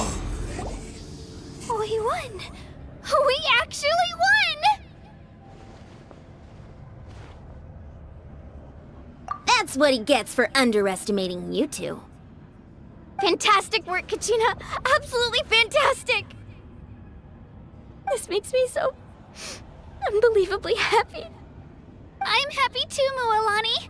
Together we really are unstoppable. Huh?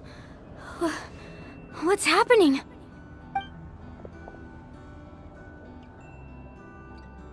My ancient name is glowing? But I thought I didn't bring it with me. It's probably a projection from the real world. But that doesn't explain why it's glowing all of a sudden. Wait, does that mean you're...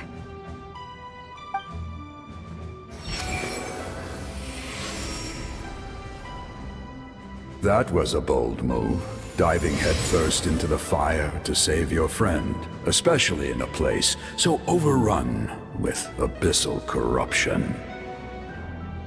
Still, seeing you pull it off was really something. Everything you said was exactly right. As isolated individuals, we stand no chance against the power of the Abyss. It took years' worth of scars and lots of unnecessary suffering for me to understand that for myself. The Pyro Archon's plan will unite us as one. Everyone has a part to play. Only then will we have the power to defeat the strongest of foes. Who are you? Tupac, a warrior from the people of the Springs.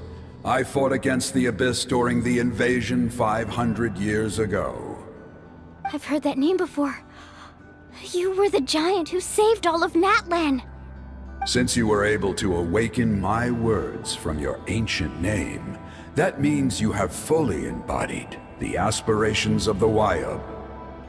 Under the name Umoja, you shall unite the tribes and save Natlan from its impending doom.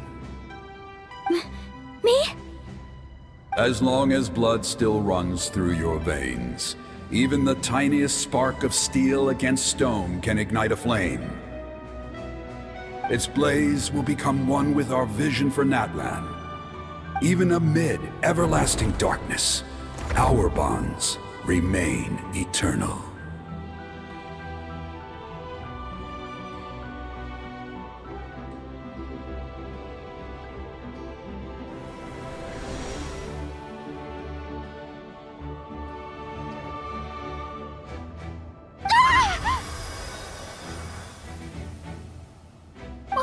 What's wrong, Mualani? So many memories. My brain was just flooded with everything he once knew. So that's what happened. What do you mean? Did you just figure something out? 500 years ago, they foresaw the very crisis we're facing now. Efforts to save Natlan started all the way back then. We can go over the details once we get back. We shouldn't linger here longer than we have to.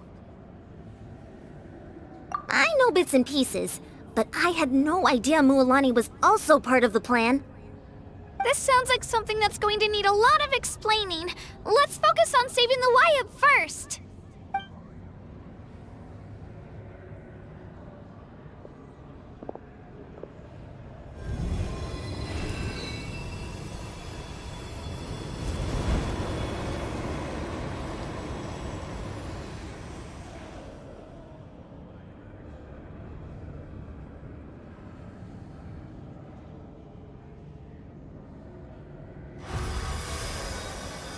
Okay, that should be enough. Wayub? Wayub? Can you hear me? I hear your voice, Kachina, my dear child. Great. Well then, I'm afraid it's time to say goodbye. I just wanted to make sure you were okay before we leave, but we can't afford to stay here any longer. I was going to ask why you bestowed an ancient name upon someone like me, but it's okay. I'll keep searching within myself for the answer. I'll never stop trying to improve my strength. One day, I'll live up to the hero you saw in me. You are already an outstanding child in my eyes, Kachina. no matter what happens. Huh? You are all my most beloved children. It has always been my honor to protect and nurture you. Your ancient name is just that. A name. Much like your parents chose to name you Kachina, I also gave you a name, but it need not define you.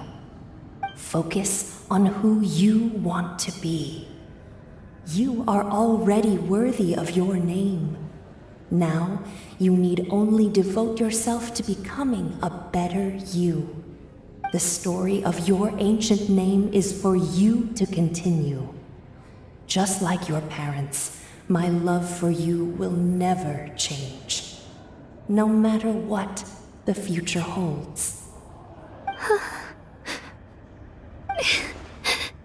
Thank you, Wyatt. It gladdens me to see the Pyro Archon's plan move another step towards completion, but it is time for you to leave this place. The situation here is getting worse. Go now, my children. Save Natlan on behalf of all you hold dear. I know we've never met before, Wyatt, but I just wanted to say thank you for encouraging Kachina.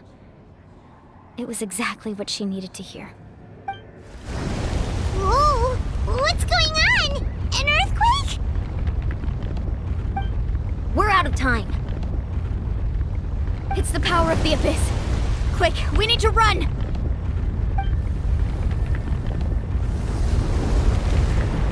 It's a Seelie! The Seelie opened the way for us!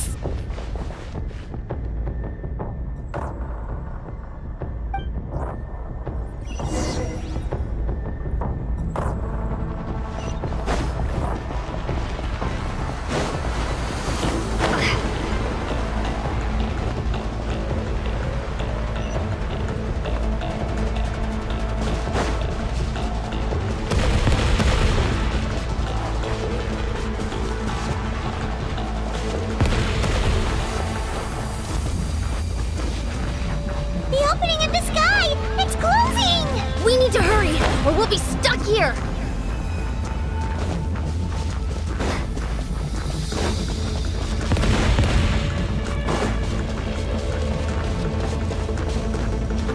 Watch out for the falling rocks! Quick, through the middle!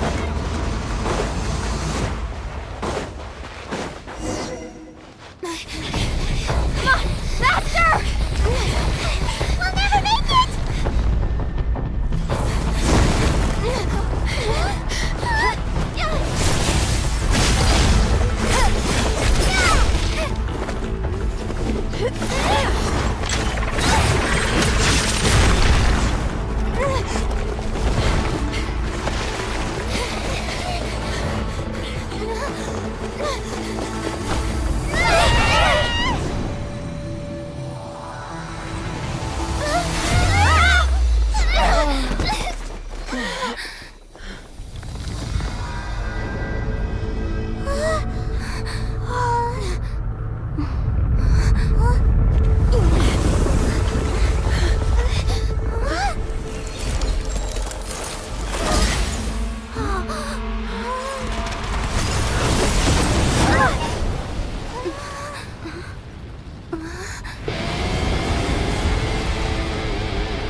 You've done well. Now come home.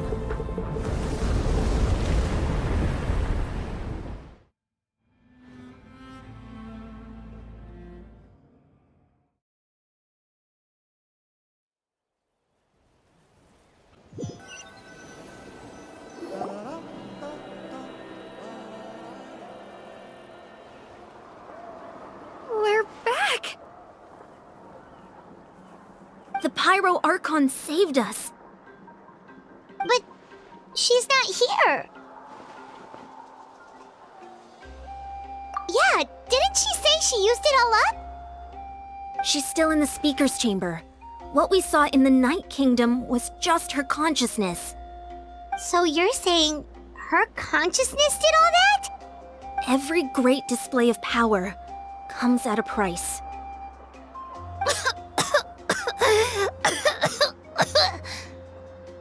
You must feel terrible, Kachina.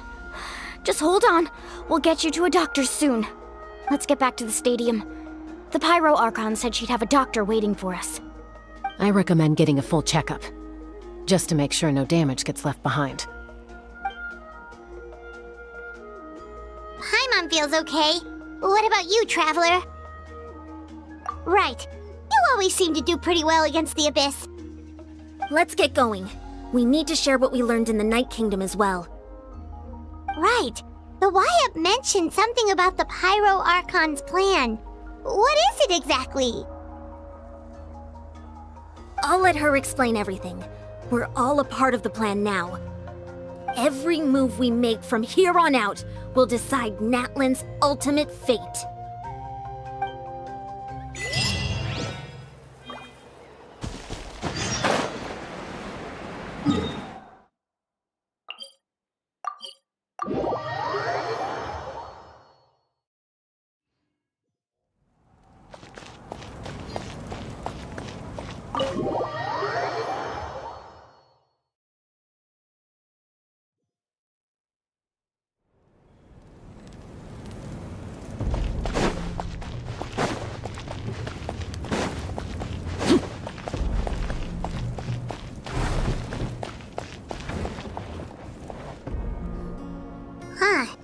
There's a lot less stuff here than before.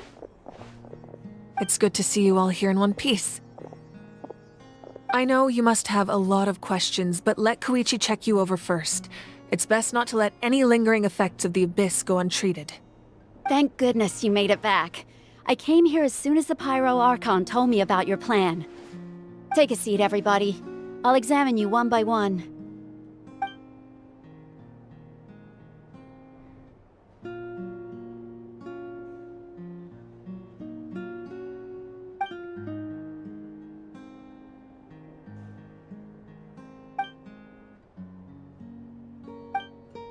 All right, that should do it for now.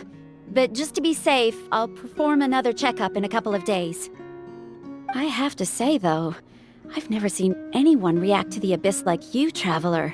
It's like you're completely immune to its power. She's always been special like that. She can even purify its power. Wait, now that you mention it, Paimon doesn't think she's affected either. Given the current situation, that ability will likely play a great role in the events to come. Of course. I still have patients to see, so I'll head out. Thank you, Koichi. All right. We might not see eye to eye, but we both had good intentions. Just give it time. I'm sure we'll figure things out between us one day. Yeah.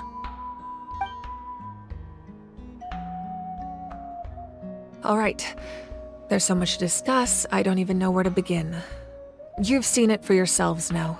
The devastation in the Night Kingdom. I'll get straight to the point. Natlan is on the verge of destruction. It's very possible our nation has less than a year before total devastation. Huh? No. That can't be true, can it? That's right. But I've only ever disclosed that fact to the handful of people working with me to save this nation. Our looming destruction is not a recent development, but the inevitable conclusion of the disaster the Abyss initiated 500 years ago. Mualani told us a little bit about that. 500 years ago, all the nations of Teyvat were invaded by the Abyss. Unlike the other nations, Natlan never had stable and deep-rooted ley lines, so we suffered the worst of the invasion. The battle against the Abyss was exceedingly long and brutal. In the end, victory came at the cost of our civilization and countless lives. Even then, it took centuries of solving the disasters caused by the Abyss to finally achieve the peace we know today. And still, this is but a superficial victory. The forces of the Abyss have merely been driven back underground. Their threat to Natlan remains as real as ever. I'd never have guessed. The problems plaguing the Night Kingdom are all the more complicated because that realm is essentially functioning as Natlan's ley lines. Immediately after the war, our calculations estimated that we would have a maximum of 500 years before the Night Kingdom was completely lost to the Abyss. But at that time, we were a nation of the destitute. Our people no longer believed in victory, nor did they hold hope for the future. Our civilization was dying, our faith crumbling, and the line of power passed down from the Wyab nearly severed. If we didn't bring the nation back together, it would be foolish to even dream of defeating the Abyss in the future. So, the Archon had a long and involved discussion with the heroes of each tribe, and finally came up with a 500-year-long plan to save Natlan. So that's what happened. After finding Kachina, I encountered a strange figure who gave me a series of new memories. Since the plan was mentioned in those memories, I guess I've been chosen to play an important role in it. But there's still something I don't understand. Those memories showed me the Pyro Archon from back then. And it was you. Huh? But that doesn't make any sense! The Pyro Archon is supposed to be human. It's impossible for a human to live that long. That's right. The hardest thing for humans to overcome has always been time, or rather, the natural limitations of our lifespan. A god can extend a human's life by using a certain amount of divine power, or subjecting them to a curse. But, as we all know, Natlan doesn't have gods like that. We can only rely on our own methods. A human life is like a flame destined to be extinguished. 500 years ago, I placed my life within the sacred flame. Only by dying before my time could I have the chance to wake up again. So, in other words, this is your second life? Yes. We only managed to defeat the Abyss all those years ago because the tribes came together as one. If the Natlan of the future was to have a fighting chance, the Pyro Archons that came after the war had to rebuild the decimated tribes. The goal was to reunite the people and restore the strength of each tribe's Wyab. Once a tribe was back to its full strength, the tribe's Wyab would select a hero, indicating the tribe was once again ready for war. The Chosen would then stand by my side in defense of our nation, just like great heroes of old 500 years ago. So that means I'm one of the Chosen? That's right.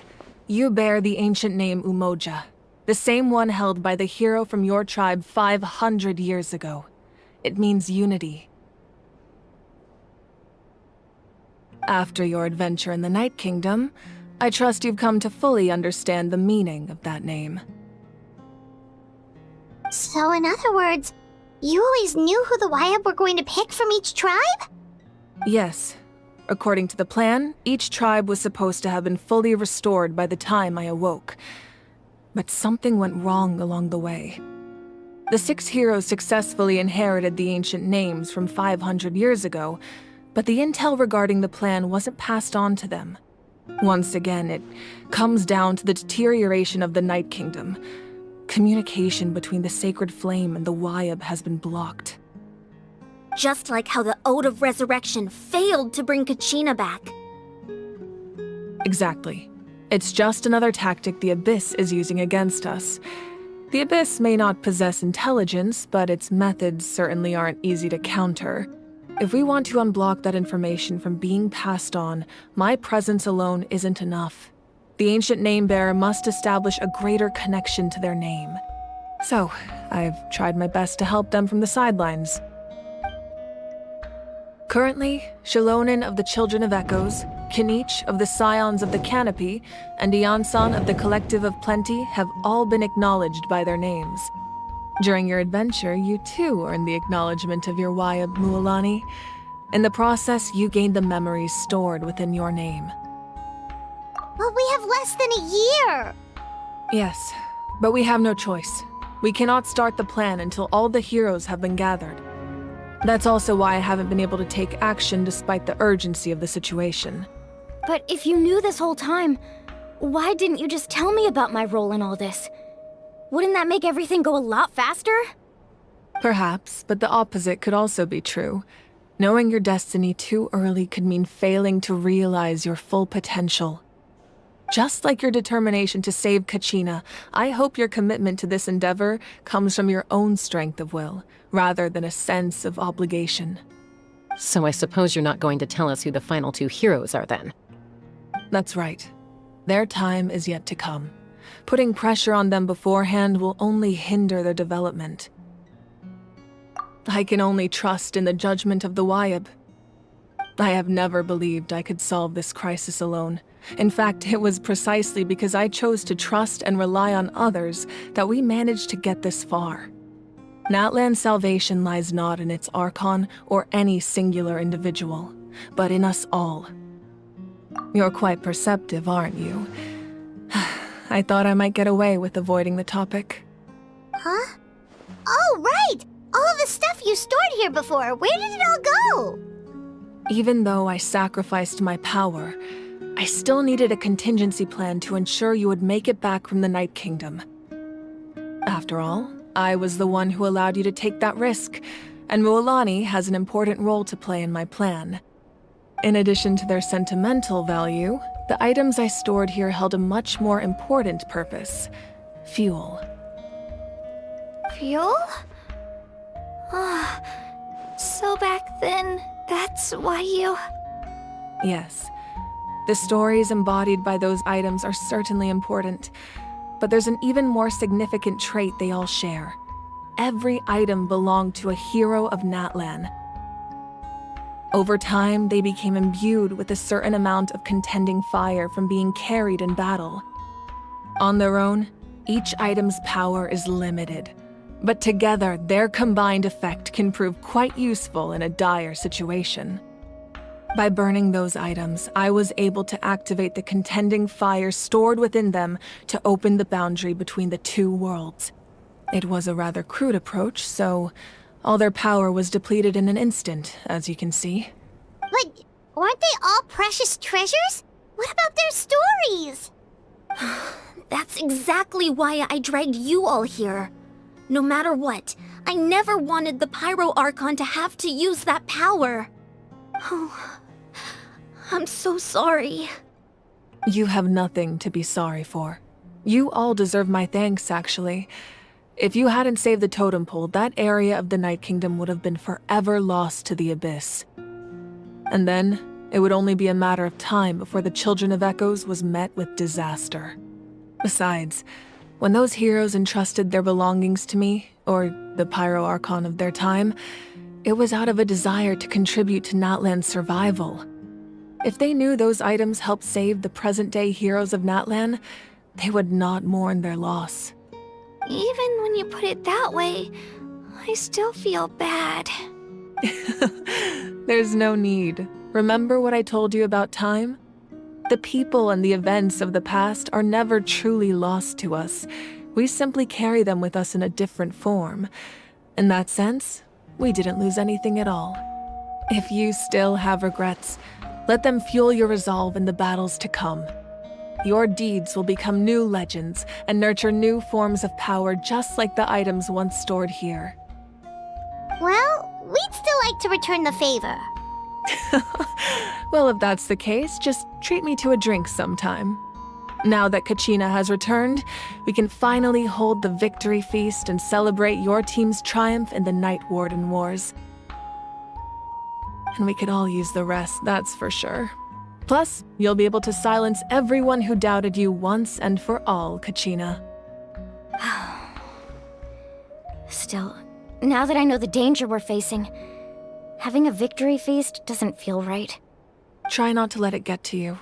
It's important to stay calm. Worrying about it will only affect your judgment. All right. You should head out. I'll join you in a bit.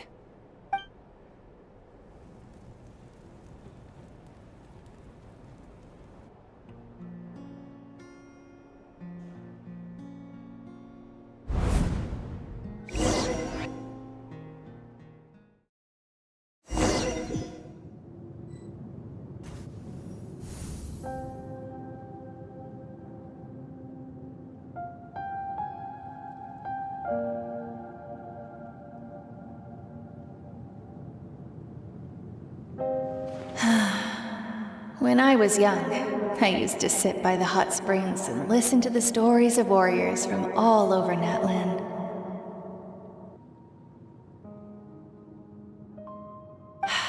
They attract people from all walks of life. Friends come easy here, no matter what tribe you're from.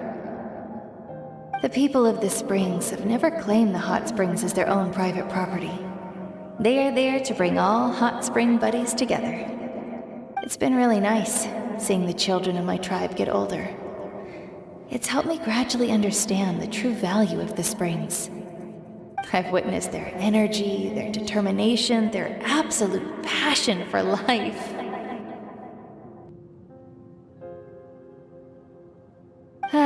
Even when they cause trouble, I never managed to hold on to my anger for long. It's unbelievable how quickly they worm their way back into my good graces. I'm certain Mualani will become a great warrior when she grows up. She possesses infinite potential. I can see it. One day, when I'm no longer in fighting form, I'll come here and tell stories to all the children, just like those warriors did for me. So, you better get busy, Pyro Archon, or I'll end up running out of stories.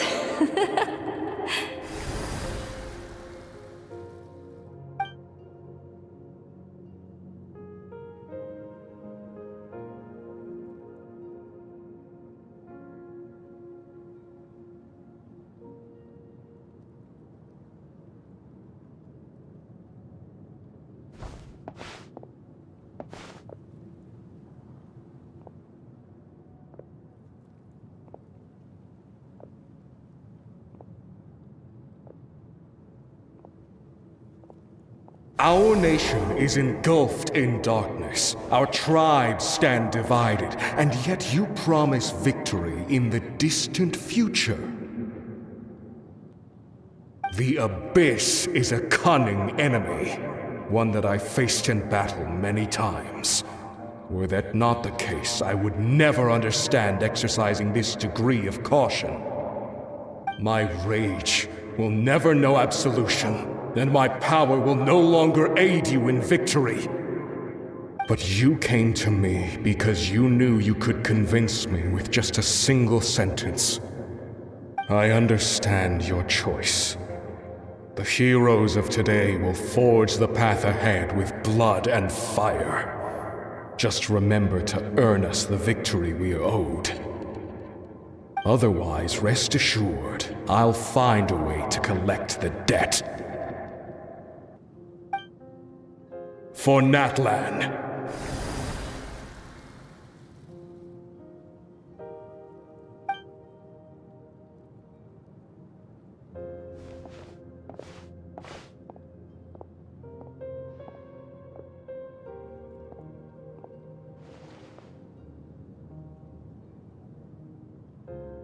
So, you're gonna head 500 years in the future to serve as the Pyro Archon again? But what about the you from right now? You're just gonna die? You can't ask her those questions and expect her to answer, my dear.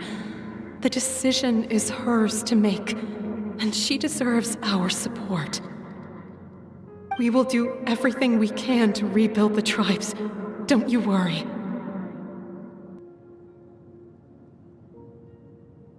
Even across time, we will all do our part to fight for Natlan's future. Yeah, Mom's right. We'll always believe in you, sis. Oh, seriously though, Dad should be here. Where is he? I imagine he didn't know what to say, so he chose not to come at all. Don't take it to heart, my dear. That's just who he is.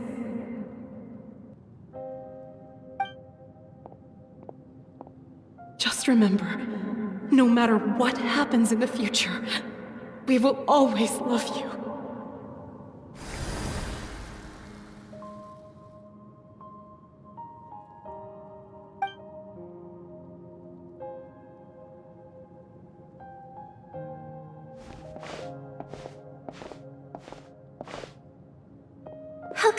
find you one day. I know I can't live that long, but I'll think of something. There has to be a way for us to meet again one day. If there's an answer out there somewhere, I'm gonna find it. So, don't forget about me.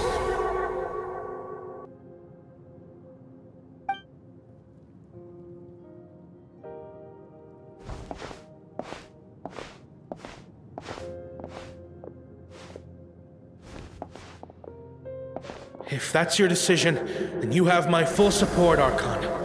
May our children live to see such a lovely son. For Natlan! No one fights alone.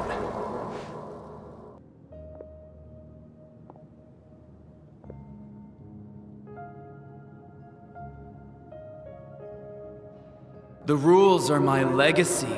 They shall grant us the strength to overcome the next tragedy.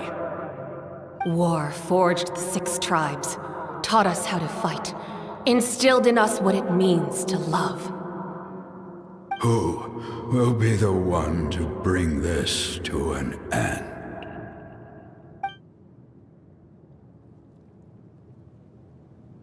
We are the inheritors of memory and legend. Those who grew alongside sun and wind. Those who forged our own destiny and future. That is Natlan's fire, the lifeblood of our nation.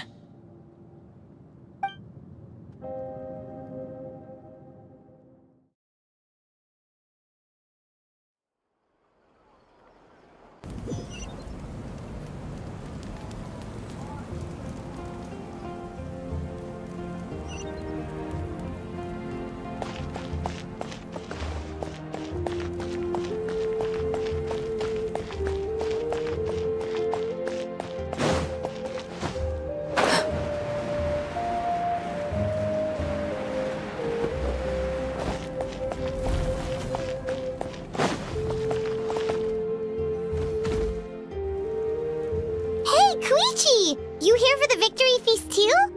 Oh, no. I knew Chaska would be here, so I just came to deliver some medicine. I was about to leave, actually. But it's not that I don't want to celebrate Kachina and the others. I'm so glad she made it back. It's just... well, I'll make things awkward if I'm around my sister right now. Ah, well, you two had a fight, so Paimon can understand. She didn't cause any trouble during your trip, right? Yeah, she was super helpful. She gave us a lot of useful information about the Abyss. That's good. That's all I needed to know. Is there a reason you asked? You were pretty outspoken when we first met, but now it's like you're holding something back. Maybe it seemed unreasonable, picking that fight with her before you left, but I did it for a reason. Her impulse to fight is extremely strong. Her mental strength helps her rein it in, but she still loses control sometimes. I had no idea what you might face in the Night Kingdom, so I didn't want to take any chances. So what you're saying is... Okay, so maybe it sounds a little stupid, but it works pretty well. It helps her keep her cool for a little while, at least.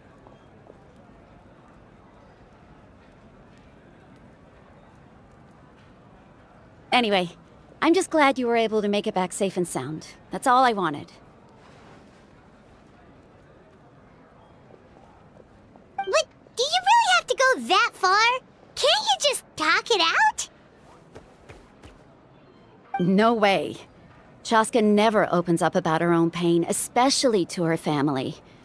She can't learn about this, or it'll be even harder to help her.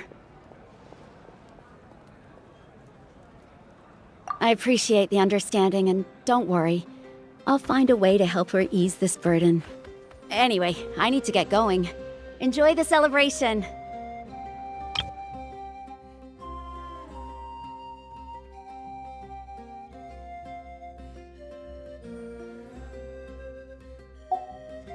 Oh, and if you ever need a doctor, you know who to find.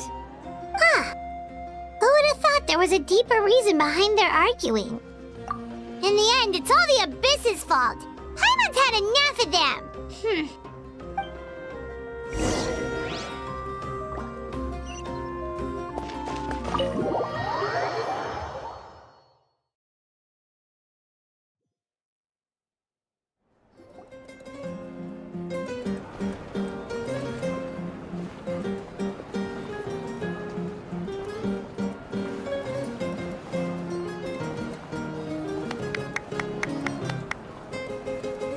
Let's give a huge round of applause to our brave young warrior, Kachina!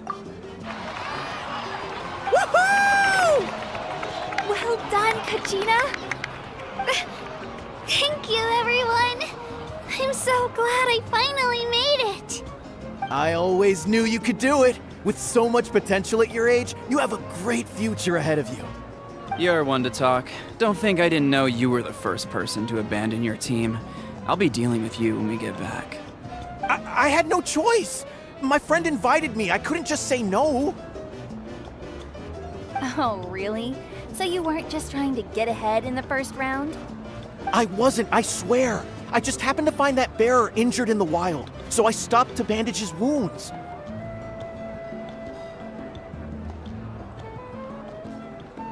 When he insisted on repaying the favor, what was I supposed to do? I'm just one person. I figured Kachina would have no trouble replacing me. But the fact of the matter is that after your departure, everyone else started thinking about swapping teams too. I'm really sorry, Kachina. It was wrong of us to abandon you like that. It's amazing that you still made it all the way through to the Night Warden Wars. That's the highest honor. So, what about you guys? Did you make it far? Our team captain drank too much the night before the competition and turned up late to the stadium on the day. We got disqualified.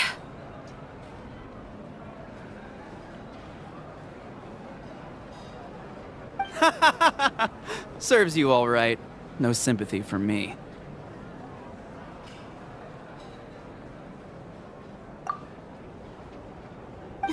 All right. There's no need to be like that, Uncle Pakal. Dear friends, I'd like to say a few words. Firstly, I'm grateful to my friends and our great Archon for helping to bring me back. This traveler and her companion Paimon are some of the strongest people I've ever met. If they were allowed to participate in the pilgrimage, I have no doubt that they'd win the whole thing. They've agreed to let me learn from them. With their help, I believe I can become even stronger still. And let's not forget my good friends, Moalani, Chaska, Kanich, and Ayan-san. They all helped the Traveler and Paimon figure out a way to bring me back from the Night Kingdom. They too deserve to be called our heroes, so please give another round of applause for them. Thank you so much. Well said!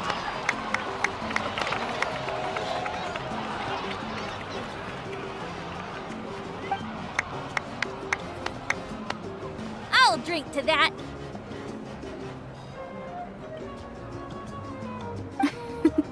How does it feel being a hero, Kachina? To be honest, it's a bit overwhelming. It all just feels so surreal. Well, you better get used to it. Next up, undefeated champion! Hey, please don't make fun of me.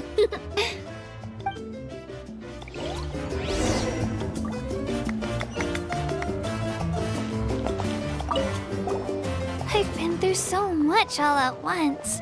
Everything still kind of feels like a dream. Are you still feeling unwell? Nope, all better now. I told you I bounced back pretty quick, so don't worry about me. I bet you guys must be tired, though.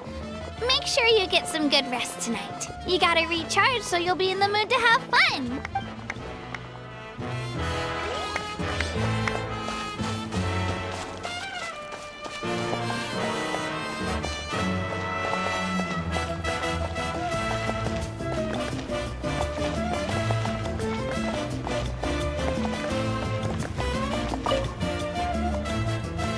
previous victory feasts, you'd always find me in the crowd singing and dancing. But after what I found out today, it's too much. I'm still trying to process it. It does feel weird seeing you so out of sorts. Is this another pearl of wisdom based on your adventuring experience? Well, Paimon agrees with the Traveler. Everyone's come together to celebrate Kachina's achievements. That's gotta be a first. You're right. Kachina looks really happy. And now I'm being the moody one. Ugh, enough doom and gloom. Time to shake it off.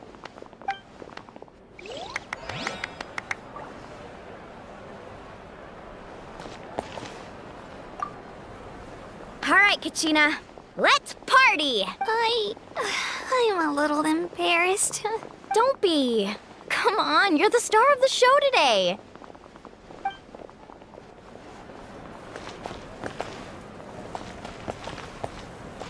It cost us a lot, but we got Kachina back safely, and that's what matters. There'll be even tougher challenges coming our way in the days ahead, though. We'll have to train harder, make sure we're in peak condition. That includes you, Paimon. I can do a special one-off session to show you the ropes. Interested?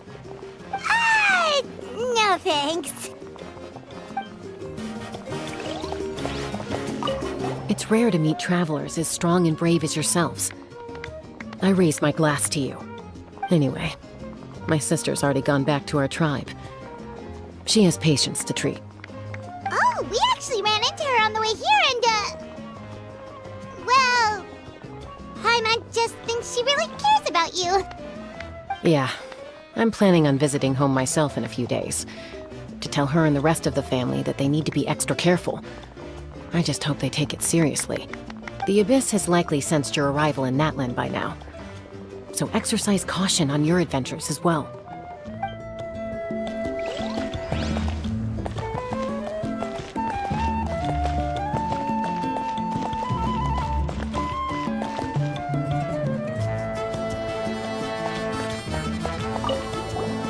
My apologies. I knew more than I let on. Everything comes at a price, and most heroes aren't people who set out to become a hero. If you cling too tightly to your goal, you end up losing things that are far more precious. But in any case, we're now on the same page. I wonder how long before the two final heroes appear. From the Flower Feather Clan and the Masters of the Night Wind.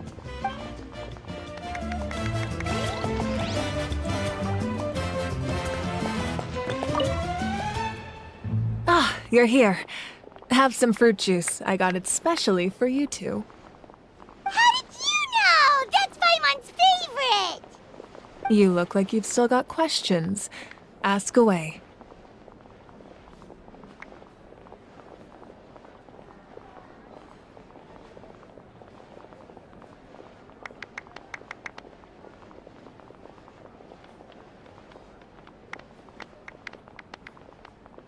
Because they had their own lives to live. The thought of telling them, abandon your families and everyone you love, and come with me to the end of time, for in 500 years Natlan will be destroyed, it seemed too cruel. You could just as easily point out that everything in this world would come to an end eventually. But life is short, and beyond a point it just doesn't seem real. Imagine if I said, let's leave right now and go save the sun because it'll flame out in a few million years. It would sound quite ridiculous. I couldn't make them shoulder that burden with me. Besides, every generation will have its heroes, this one included. The plan could still work without them. Or, of course, without me. But since I was the one who came up with the plan, I felt duty-bound to see it through to the end. Paimon's suddenly remembering that portrait in your room. Was that your family from back then? Yes, it was.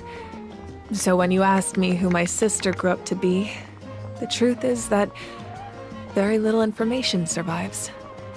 From what I've been able to piece together, I can conclude with a reasonable degree of confidence that she ended up as an architect and artist.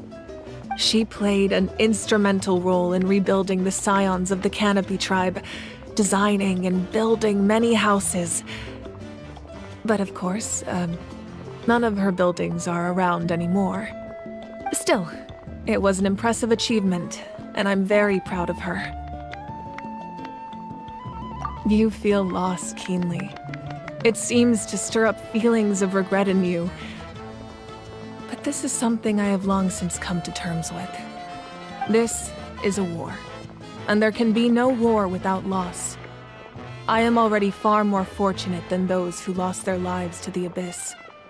The people of Natlan look to me as their Archon, and the weight of their expectations is mine to bear. I must see our fate through to the very end, no matter what I may find there.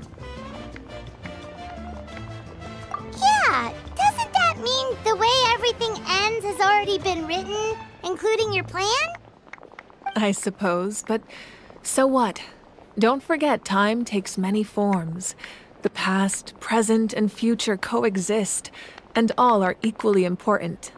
Even if the future ends in destruction, there's still no reason to give up on the here and now. And it's precisely because we humans cannot know our fate that we will never give up on our struggle. This is a pivotal moment. We are still 2 heroes short. Well, 3 to be precise. There's one further hero who I'm hoping to get on my side, whatever it takes. Your resistance to the corrupting power of the Abyss is truly remarkable. It would easily make you an all-important figure in the upcoming battle. If you agree to join us, you will not only gain my full support in your journey, but I will also forge a brand new ancient name for you. Ancient names can be forged? They can. Several strict conditions must be met, but if they couldn't be forged at all, then the number of them in circulation would have long dwindled to 0. Possessing an ancient name would mean that your adventures in Natlan are recorded in full. Your stories would be remembered by our people for all the years to come. The Ode of Resurrection may have temporarily lost its power, but still, take this as my personal guarantee that I shall never let you fall. Just like in the Night Kingdom, I will be there for you. That is a promise I will fulfill at all costs. This nation always honors its heroes. Yeah, we can't just ignore the situation here. Wonderful. Then I'll reach out to Shilonen right away. She's the one who will forge the name. We've never forged an ancient name for an Outlander before, but I trust she'll find a way.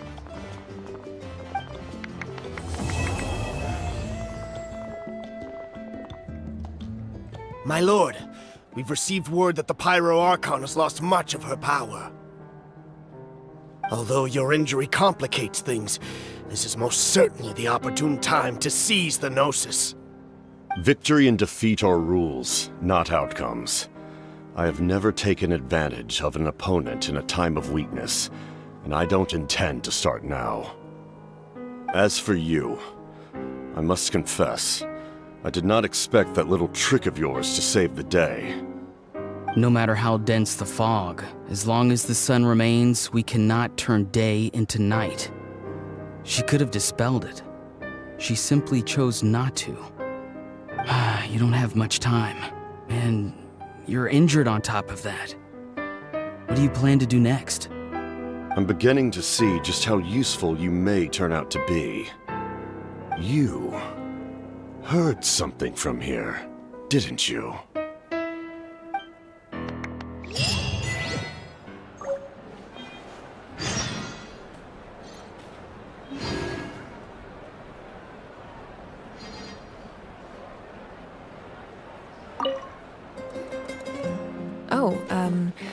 Something else you'd like to ask?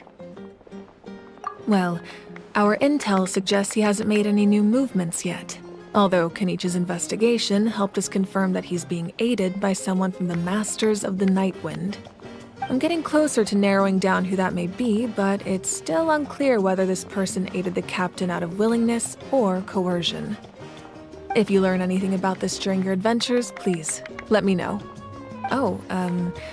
Something else you'd like to ask? The Abyss is the most formidable enemy in all of Teyvat. In the beginning, it took failure and tragedy to even begin to learn how to fight back. All of the methods you've seen in other nations were developed based on experience and insight passed down over generations. We know them to work, but few of us actually understand why. It's the same for the method we use here in Natlan. Ever since ancient times, elemental energy has been one of our most reliable weapons against the Abyss.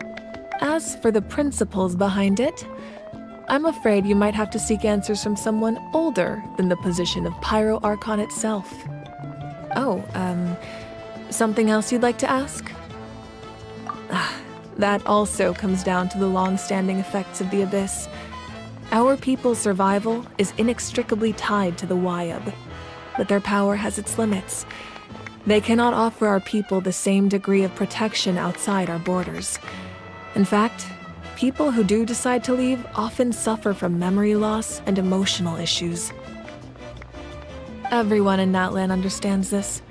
That's why our people never leave without a good cause. Even if someone is left with no choice, the chief of their tribe must seek approval with the Wyab to grant them leave.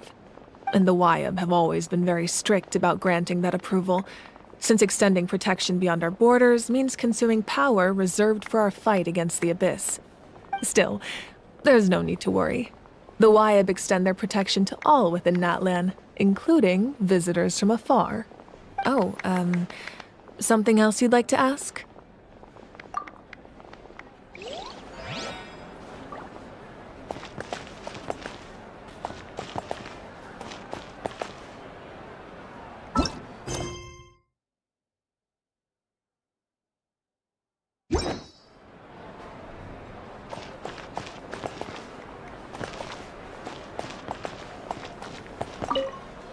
All right, Kachina. Don't be.